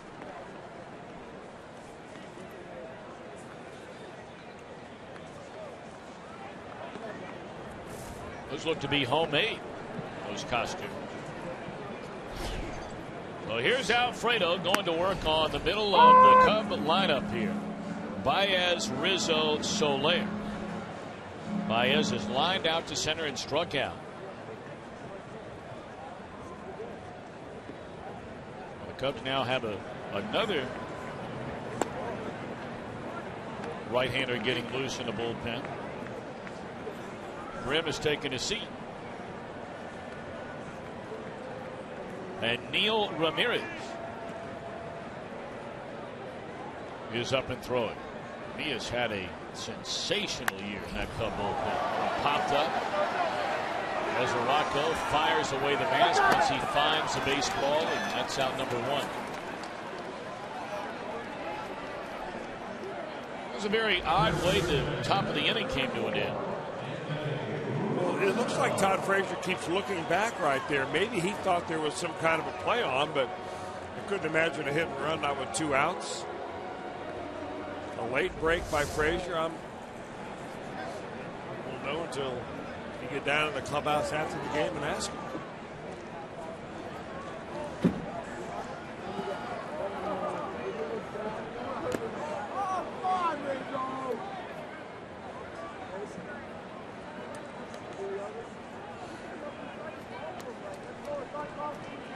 Alfredo has really had his way with a big first baseman who's playing for the first time in 3 weeks tonight, Rizzo, after injuring his back in Cincinnati.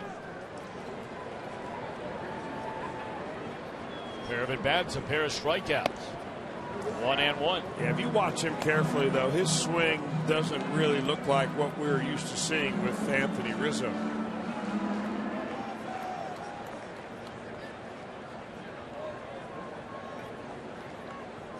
Young man's really had a nice season.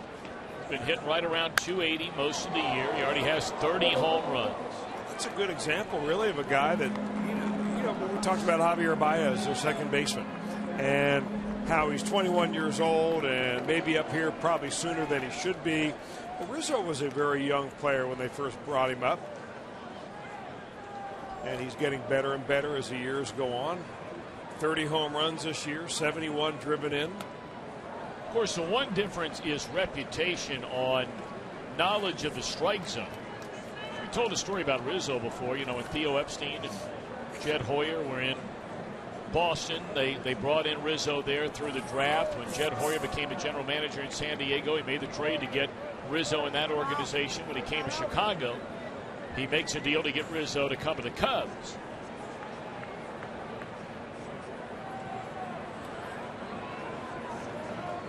And they always liked his plate discipline up there. That's a nice play right there at second base by Negron, and then a little sloppy with the throw. He had a little more time than maybe he realized. Rizzo does not run well. We'll see how they rule that. That should have been an out.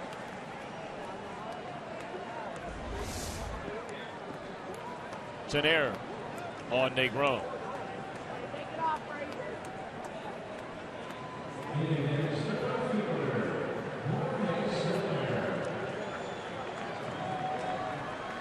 Tell you what, that's a tough error.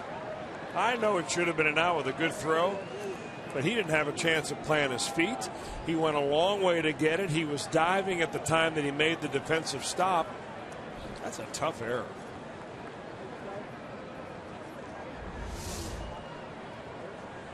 Bob Rosenberg, the official scorer here at Wrigley Field. He not only scores here at Wrigley Field, but he also scores over at White Sox Park. There's one. Negron, good throw this time, and that'll end the inning. An error, nobody left. On our way to the seventh, no score.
Notes, Clayton Kershaw. Take a look at those last 19 starts. South down in Orange County, the Los Angeles Angels of Anaheim trying to become Major League Baseball's first team to officially clinch a playoff spot tonight. They will be playing at home. And sitting right next door to us is Jim Deshaies. His name in the news. Well, he set a record, actually, in a modern-day record for striking out in a ball game to start it off. The first 8 batters that he faced. Then the pitcher made contact, or else he would have had 9 in a row with Jacob DeGrom, who was the hopeful Rookie of the Year pitcher with the New York Mets. We did not see him against the Reds this year, but he did the same thing tonight, so he tied Jimmy Deshaies' record there, and we got to talk about it a little bit before the game. And Chase is a very fine left-handed pitcher. college teammate of Tom Browning. Taking over now on the mound in place of Travis Wood is Neil Ramirez. We talked about what kind of year he is having. Unearned run average, it starts with the number 1.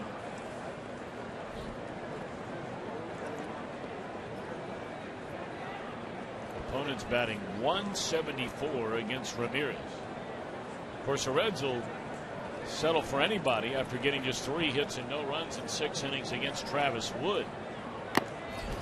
Norman Rodriguez, a big swing. 1-1. Hey, what, Ramirez got a little carry on that fastball, doesn't he? Looks like that ball gets halfway and then kind of goes into a different gear.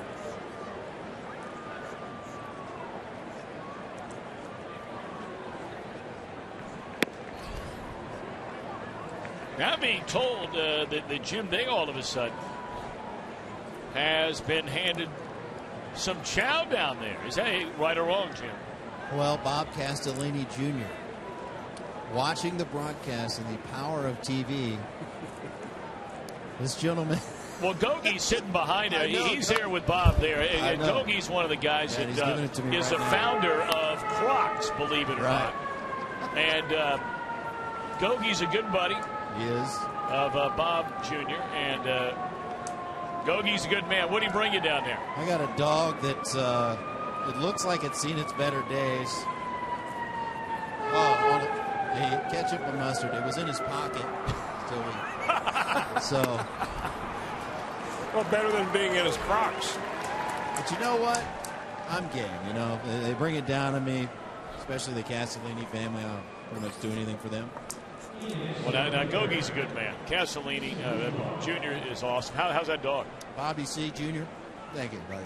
Better it tastes believe good. Tastes better than it looks. Sorry to talk with my mouth full. That's okay. Don't worry about it. Sorry, Mom. Well, now, what are you supposed to wash that down with, though? I mean, do you have anything to drink down there? I got nothing. There's a jam shot to the shortstop, and Bourgeois retired. 2 up, 2 down here in the Red 7th inning. You say you have nothing to drink along with that hot dog? I've got nothing. So, it's a big old hang with them. Okay. Well, be thankful for the free chow. Free as me. And you'll have 3. Thank you. Hey, you know, the other power of television, Tom, Fox Sports Ohio, is right after we went to break. That last out was a double play ball, but before that, the runner got on first with what was originally an error on Chris Negron, and evidently the official score tunes into Fox Sports Ohio and relishes our opinion and changed it to a base hit, as it should have been. Now, you and I disagree on that, but he went with my evaluation and analysis. Well, as he should.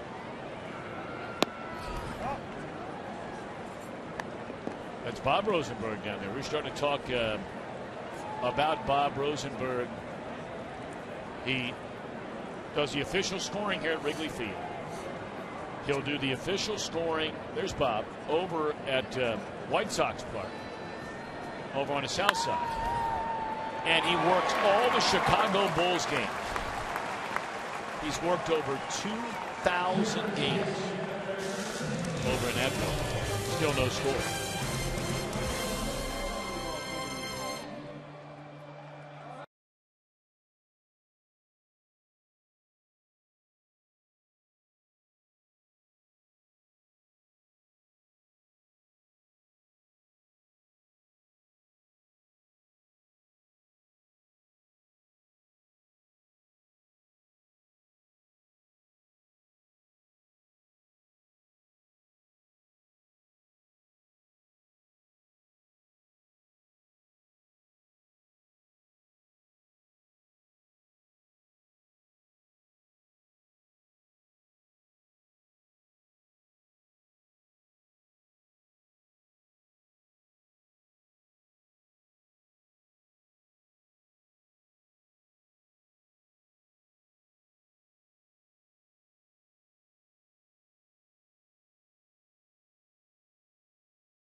2019 All-Star Game tickets by becoming a Red season ticket holder.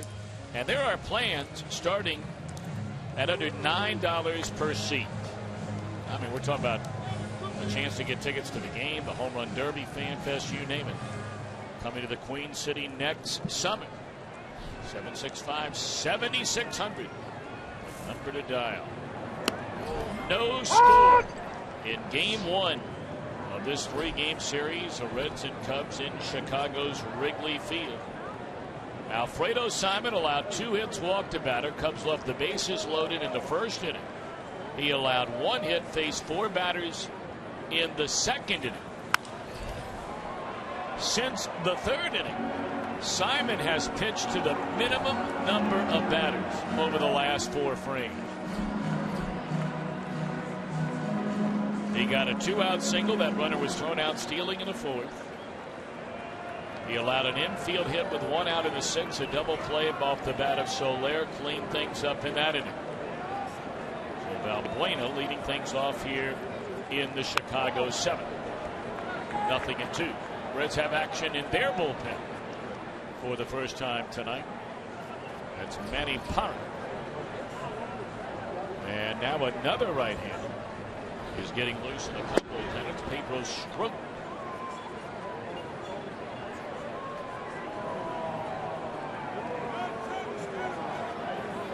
You know, it reminds me, I wanted to get back something when we were talking about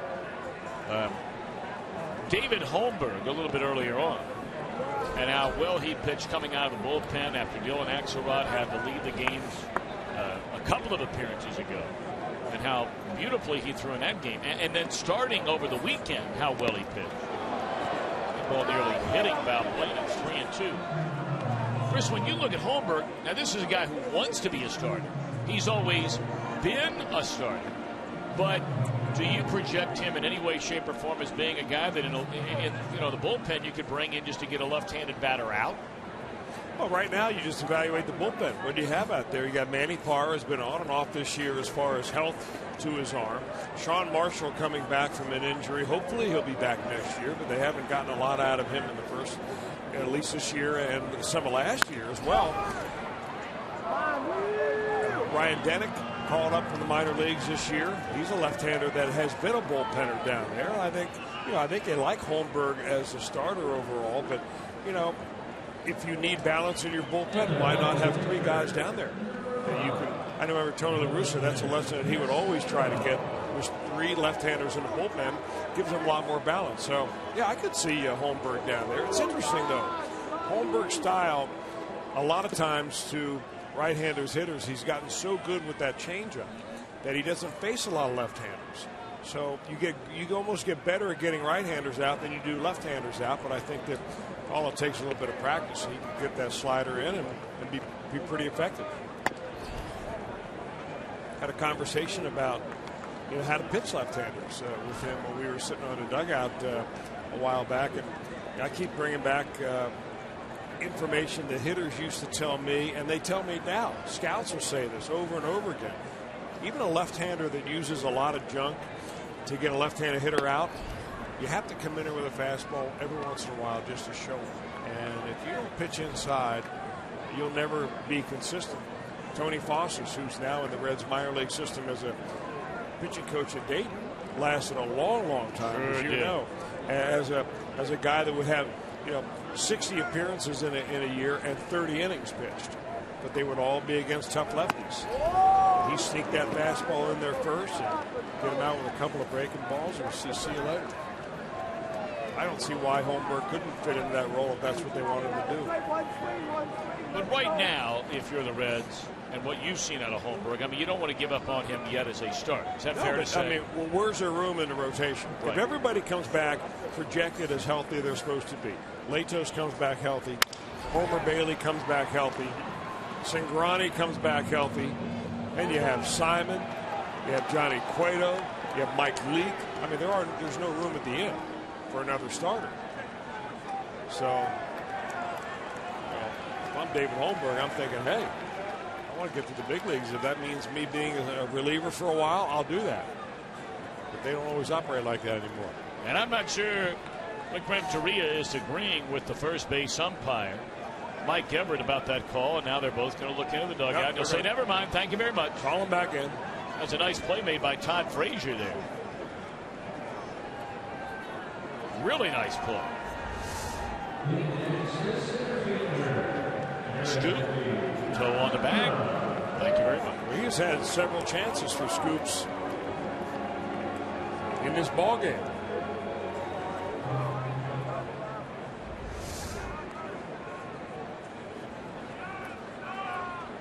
No, speaking of scoops down at first base, once again we saw Joey Votto very active, taking ground balls down at first base before the game today. It's been talked about already, and I know you showed him cheering on some of his mates down in the dugout over the weekend in Milwaukee. First time he has made a road trip since suffering the injury that has sidelined him going all the way back to the month of July.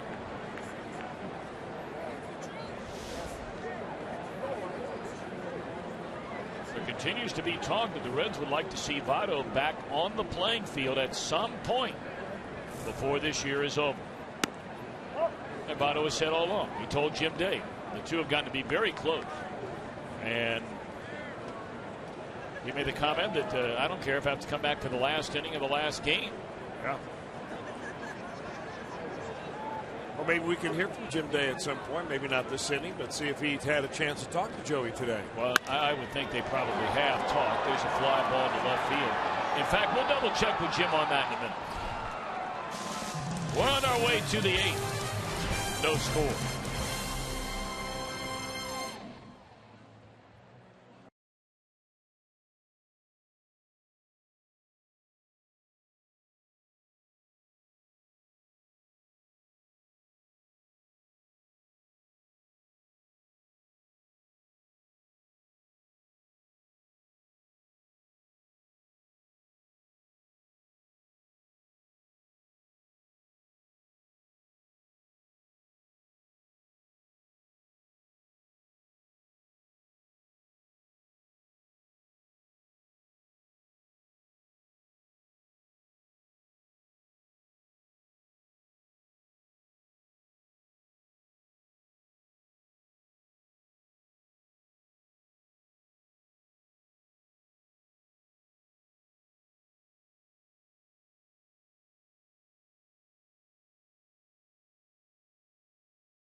By Honda, both starting pitchers.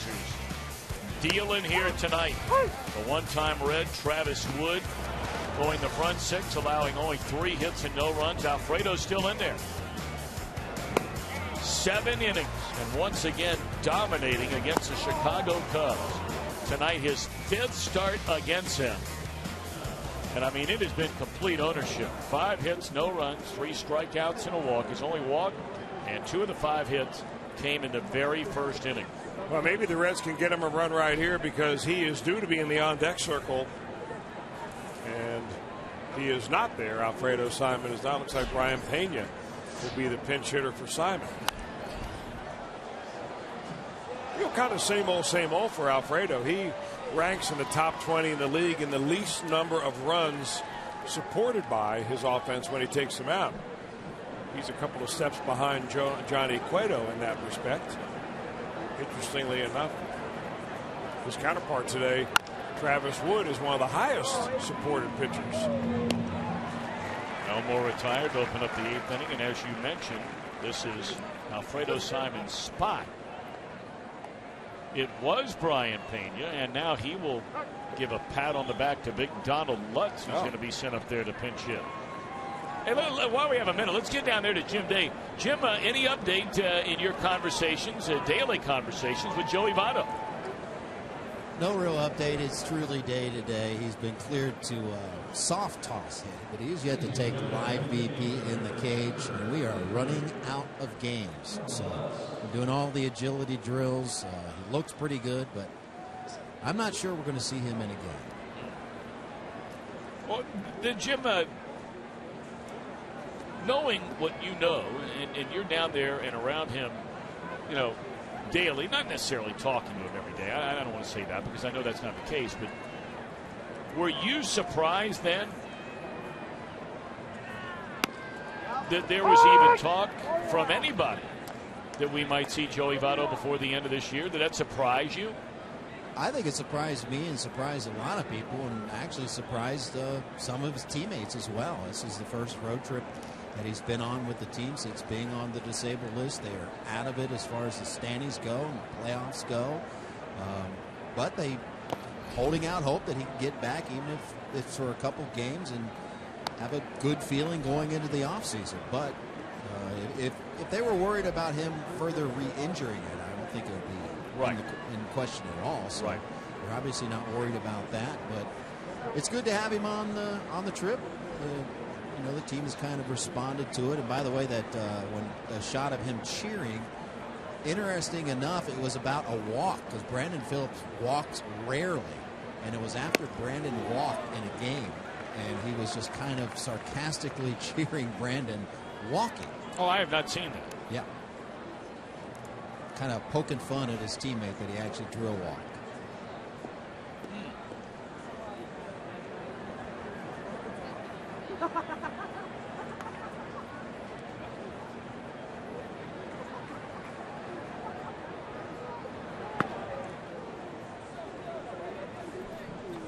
A count of 2-2 on Donald Lutz, pinch hitting for Alfredo Sun.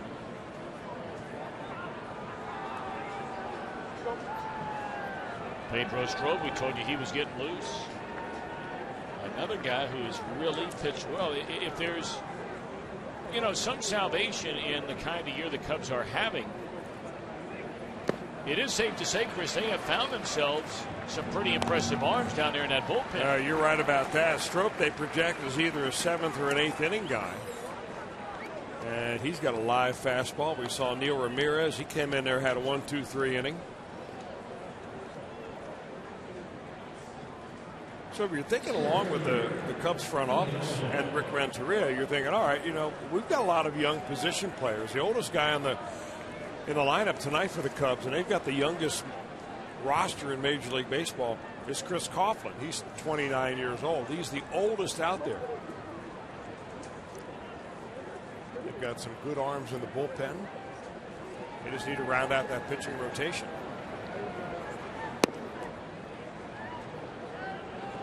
Question is, will Jake Arrieta be able to follow up a year next year like he had this year? This was a big breakout year for him.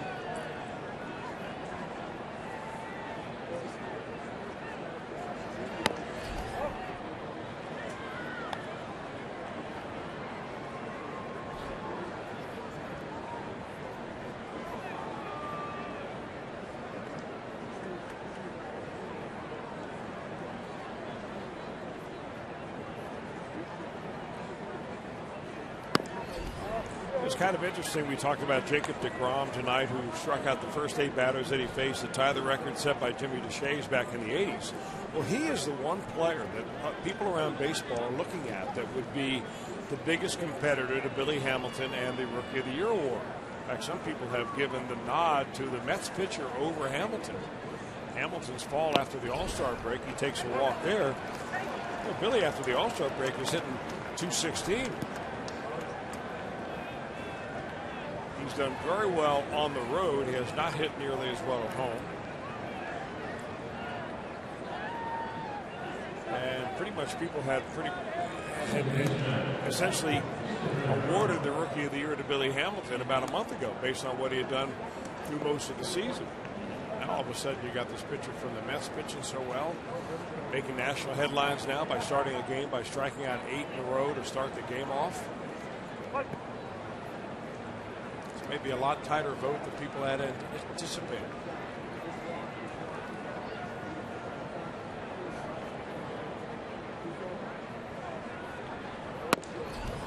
Well, you got to believe Hamilton. The last time he was at first, you had the left-hander Travis Wood on the mound,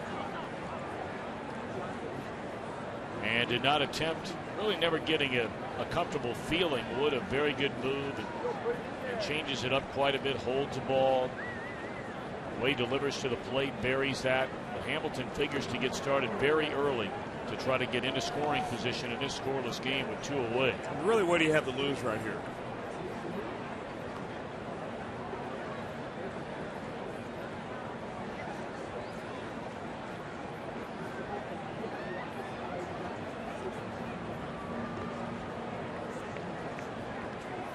You're talking about Jacob Negron. 8-6 record. 2.68 ERA. Very impressive. 134 strikeouts so far this year. And he's coming on strong. Not only tonight, but his last outing as well. That ball hit very hard and a long way to right center field, and it is caught by Alcantara, and then runs into that brick wall which sits behind the ivy. That is the second time tonight Negron has just laid into one, only to have it caught at the track, and Alcantara might be hurt. That right hand smashes into the bricks underneath, and maybe a game-saving catch.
Jim Day's already getting ready. It's brought to you by Ray St. Clair Roofing. Well, those are old school right there. Those are the old Bobby Knight warm-ups from IU. Our John Morrell hot dog play of the game, and this so far is the play of the game. Hamilton would have easily scored if that ball falls in with 2 outs in the inning. Alcantara runs it down.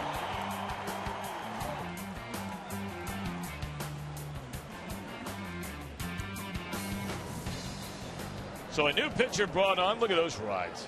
Indiana still wears those. Those are sweet.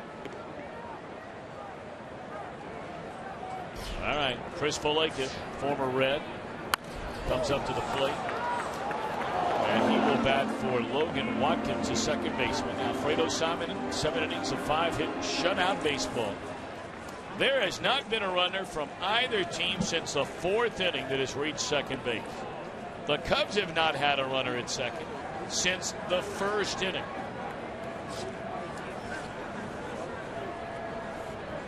But And now it's Parra behind him in a scoreless game in the 8th.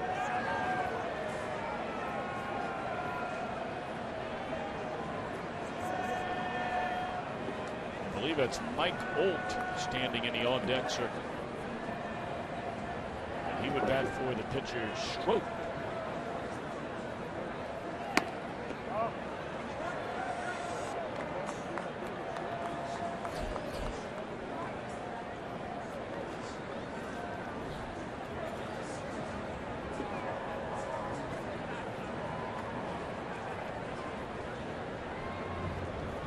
Too bad Alfredo Simon cannot pick up what would be win number 15 here tonight, because he certainly pitched well enough to earn that win. I think he can say that about a whole bunch of his starts that he did not get a win in.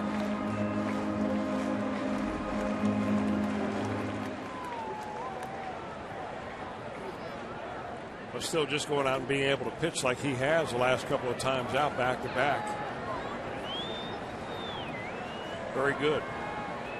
Well, that's not only back-to-back very good starts, but if I'm not mistaken, that's 4 out of the last 5 he has thrown the ball very well.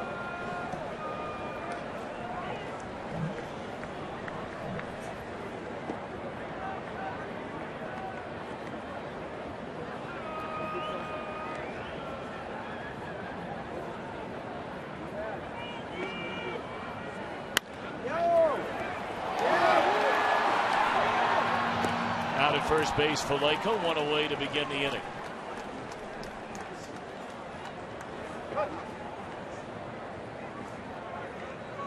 Now Santiago bobbled that ball temporarily, but the idea is you stay right on it. And he was playing right on the line. The Reds are thinking about taking away the double right there, and that's exactly what they did right here. Ball comes up on Ramon. Santiago's a guy that the more you watch him play, the more impressed you are. I think he's only had 1 year in his career where he's been an everyday player. But he can play a lot of different positions. If you're looking around the infield, you know, if you're Jake Elmore, you're thinking, all right, I got Santiago over to my right. He's a utility guy. I've got Chris Negron to my left. He's a utility guy. You know, as you kind of assess things going forward into next year, players do it the same way that evaluators do. You know, it's funny. Santiago is one of the few Reds that does not have a multi-year contract. And when I say one of the few, what I mean is of utility players they have brought in the last couple of years. They brought in Jack Hanahan. They gave him a 2-year deal. They brought in Skip Schumacher, who got a 2-year contract. Santiago was given a 1-year deal. Come on in here and let's see what you can do. And he had to play his way onto the team in spring training. And I don't even think watching in spring training, Chris, you talked about this from time to time, that he would turn out to be nearly the player he has indeed turned out to be. As we have watched him play more and more this year, he has had a solid year. He has. And he didn't play much at all in the first half. But he's been around a while. I mean, you get a guy who's been around as long as Ramon Santiago, and it's not what you do in spring training that should impress you. I mean, it's what he's done in his body of work as a major leaguer in the past. 3-2 on Mike Holt. 1 out, nobody on. Ouch. A cold night. That didn't feel good.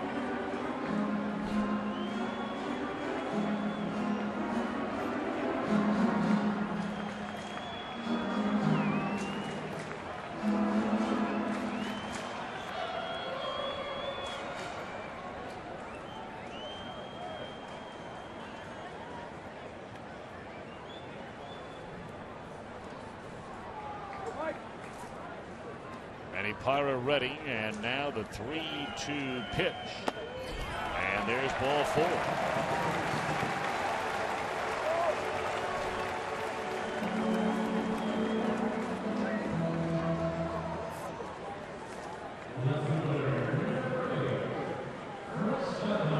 Reds have action down their bullpen.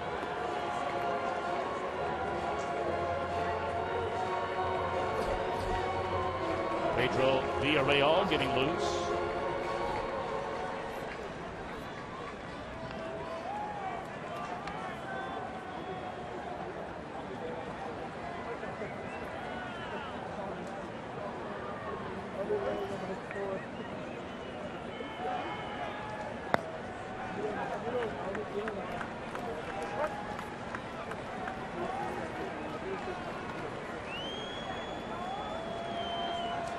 No score, 1 on, 1 out. We're in the bottom of the 8th inning. Parra taking over for Alfredo Simon. Coghlan is singled, fly to left, and bounced out to Todd Frazier at first base.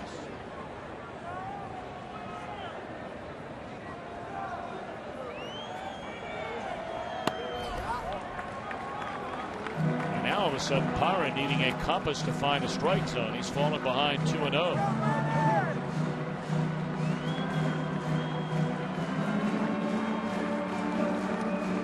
About before, Parra, another guy, and Chris touched on it earlier, like Sean Marshall, who has another year on a contract looking ahead to next season.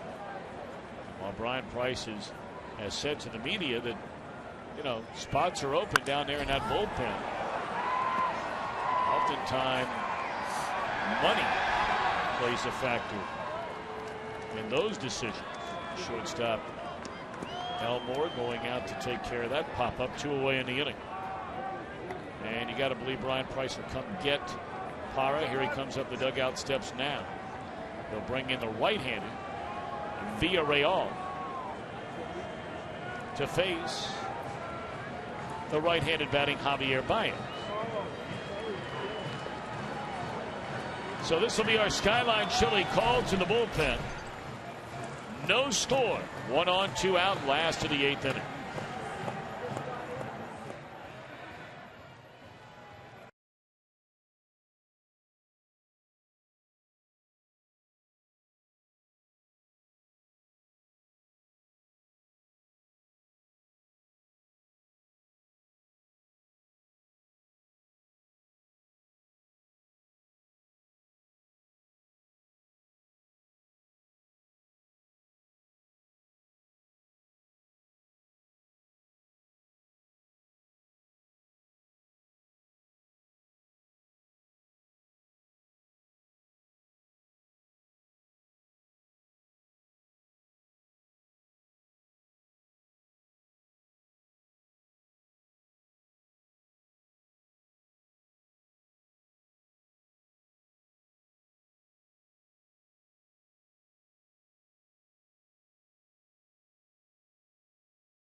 Be reproduced or retransmitted in any form, and the accounts and descriptions of this game may not be disseminated without the express written consent of the Cincinnati Reds.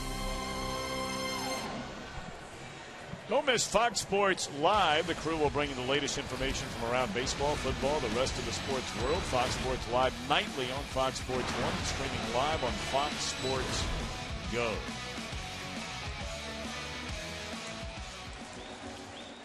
All right, runner at first, no score, last of the 8th inning. Powerful hitting Javier Baez coming up, and on to face him is Pedro Villarreal.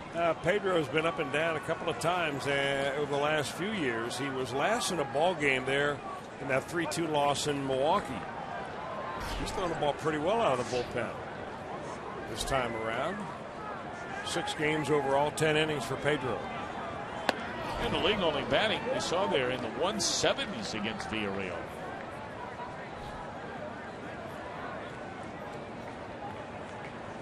Baez tonight, 3 at-bats, all against Alfredo. He hit a ball a ton to center field. It was knocked down by the wind and caught in the first inning. Then after that, it was a mismatch. Strikeout and swinging in the third inning, and he popped up in foul ground to Devin Mesoraco in the 6th.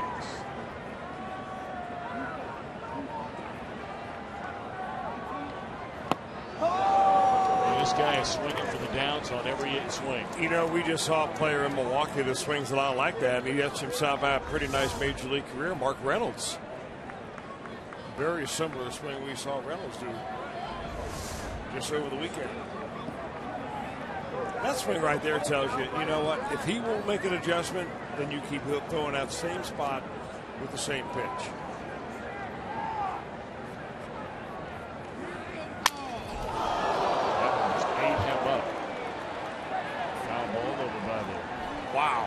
Dugout. I believe that was a mom who jumped in front of her child over there. It wasn't hard hit because of the broken bat, but he was hit nonetheless. And a woman down there looked to jump right in front of her child, and that's a child that has a ball. And mom is saying that's great, but you sit down here and we'll make sure we're paying attention to what's going on.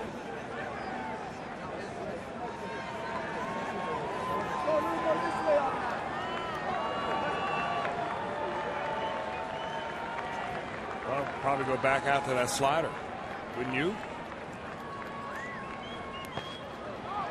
Nice block by Mesoraco, especially in a scoreless game here, preventing that runner from getting into scoring position. Well, we see the block, but we also see the windup by Javier Baez in that swing. I mean, he almost winds up like a pitcher.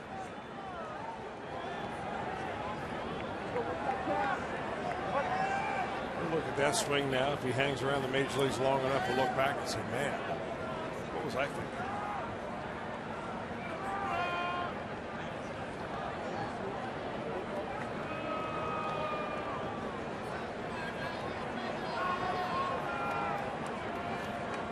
Reds will have Frazier, Mesoraco, and Yorman Rodriguez in the 9th inning, trying to get there in a scoreless game. 2 outs here in the last of the 8th.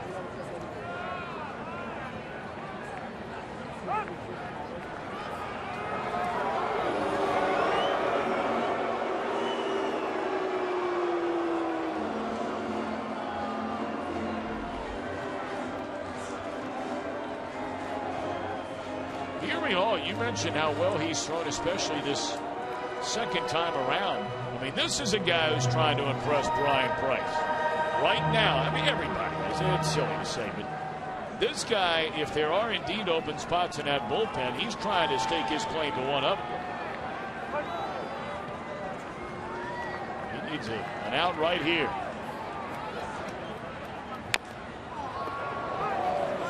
Baez hit it twice.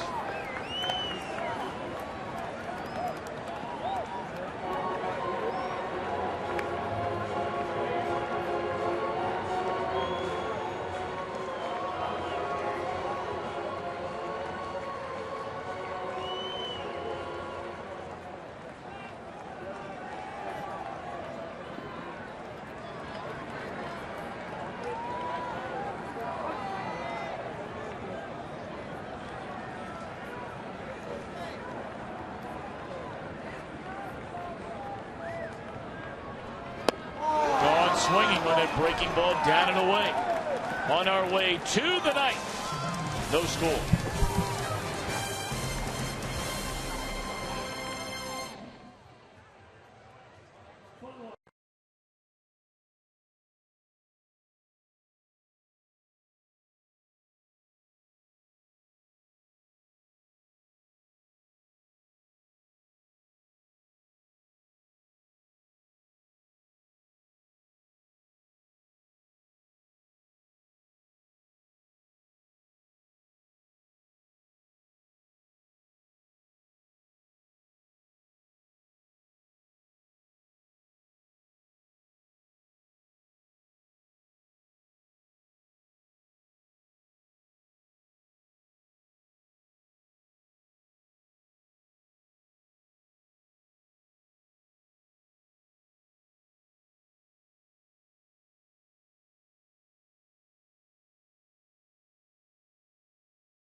Now, tomorrow's ball game, yep, Johnny Cueto will be back on the mound. He'll be taking the ace of the Cubs staff on, and Jake Arrieta. Arrieta's had a very nice year, but nowhere near what you can compare with Johnny Cueto. Cueto probably at this point looking up at Clayton Kershaw, who might be the Cy Young Award winner of the year that Kershaw's had, but a tremendous year for Johnny Cueto.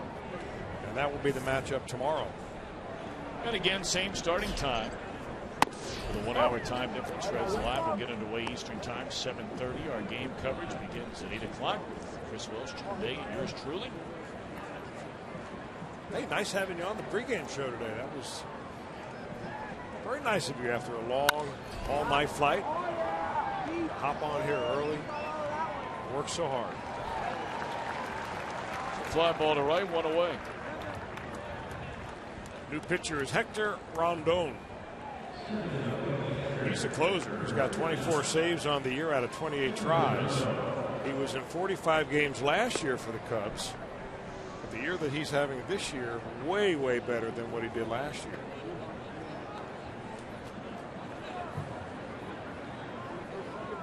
Well, Lakers stays in the game after pinch hitting a moment ago for the second baseman Watkins, and he plays that position.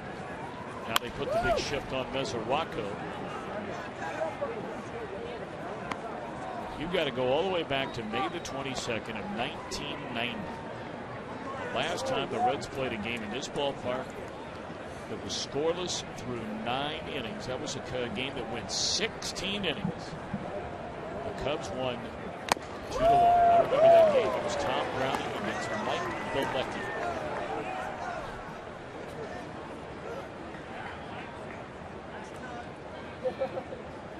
Of course, 1990 would turn out to be a pretty good year for the Red Leg. Good pitching to do.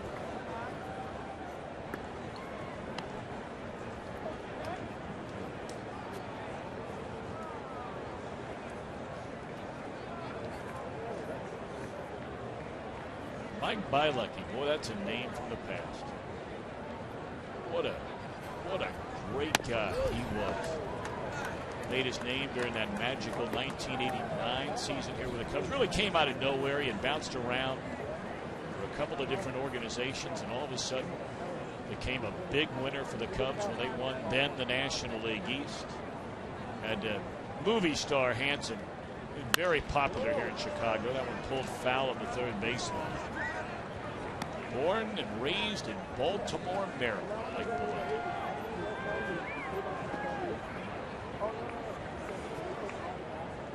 Big tall right-hander, threw a little sinker. Good guy, man. I mean, really, really good guy. I never got to know him. 2-2 pitch. 3-2. He was doing some TV work for a while.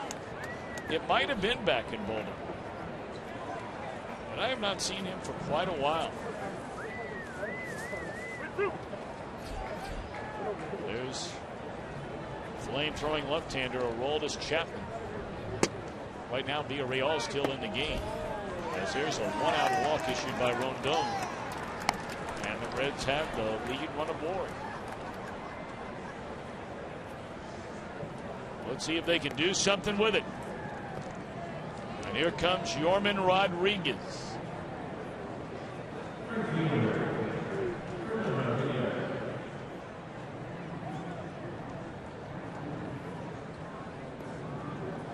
Rodriguez has struck out, singled, and struck out again.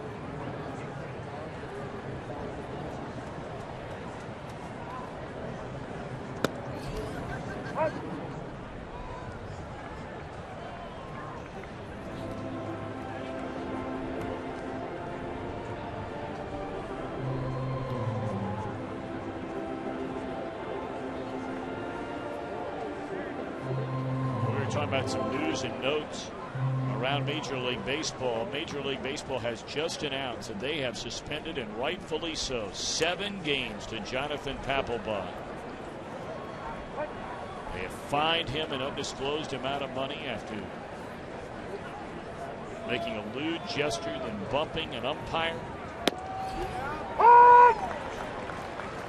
And Papelbon has already said he will begin serving that suspension immediately.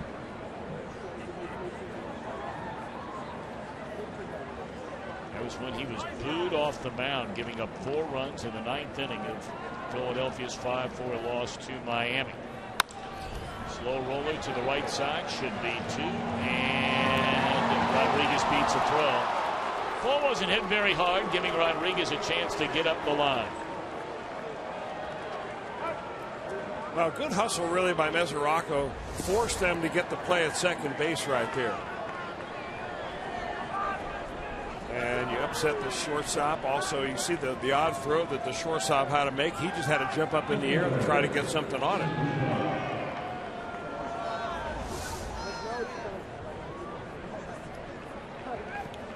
Well, it's been a tough year for the Phillies. I mean, with the injuries and the age of that ball club, seemingly everybody getting old at the same time. Payroll that had gotten out of hand. Then you finish the season with ugly incidents like what happened with Papelbon. When he was getting booed, he was being booed at home. Yep. Now, he made the comment that said that the gesture he made was not intended to be towards the fans. Joe West came out and talked to the press immediately after the game and said that's exactly what he was doing. But Papelbon has offered his apology to the fans of Philadelphia. And so the Phillies. Yes, indeed. 0-1 account. A lot of apologizing going on in sports. Well, you're not lying about that. Most of it in the NFL.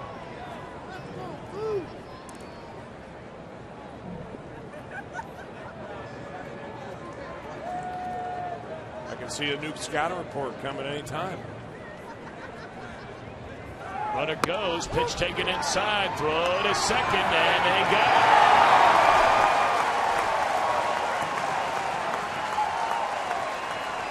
it. He doesn't hit much, but he's a great apologist.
And by Cincinnati Children's Hospital, who ranks 3rd in the country on the U.S. News and World Report's 2014 Best Children's Hospitals in America. All right. Bottom of the 9th inning. Yes, and it is a chilly night. It's got a chance to be downright cold before this one's over. No score. Alfredo Simon, 7 innings, 5 hits, no runs. Manny Parra, 2/3, no hits, a walk, no runs. Villarreal got the final out in the 8th inning, and he'll take over here once more in the 9th. And he'll be facing Rizzo, Soler, and Valbuena.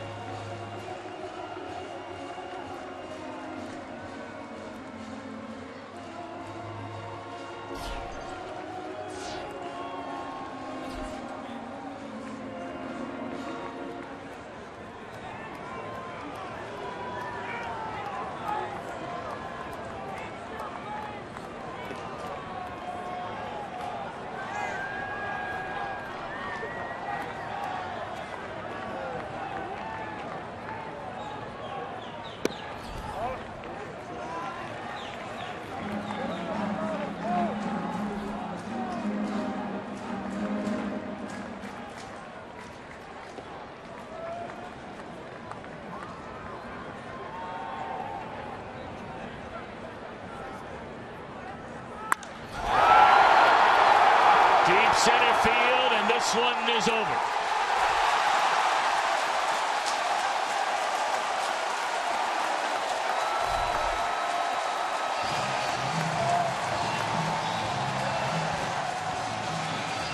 In his first game back after missing the last 3 weeks, Anthony Rizzo hammers a game-ending home run on a 1-0 count, giving the Cubs a 1-0 win.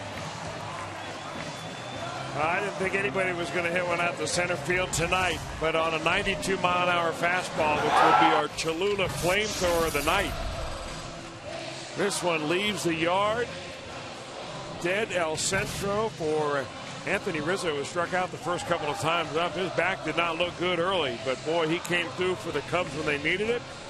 And a 1-0 victory for the Cubs, and the Reds, remarkably, lose a game here at Wrigley Field. Reds a grand total of 3 hits in the game here tonight. Wood, Ramirez, Strop, Rondon combining on the 3 hit.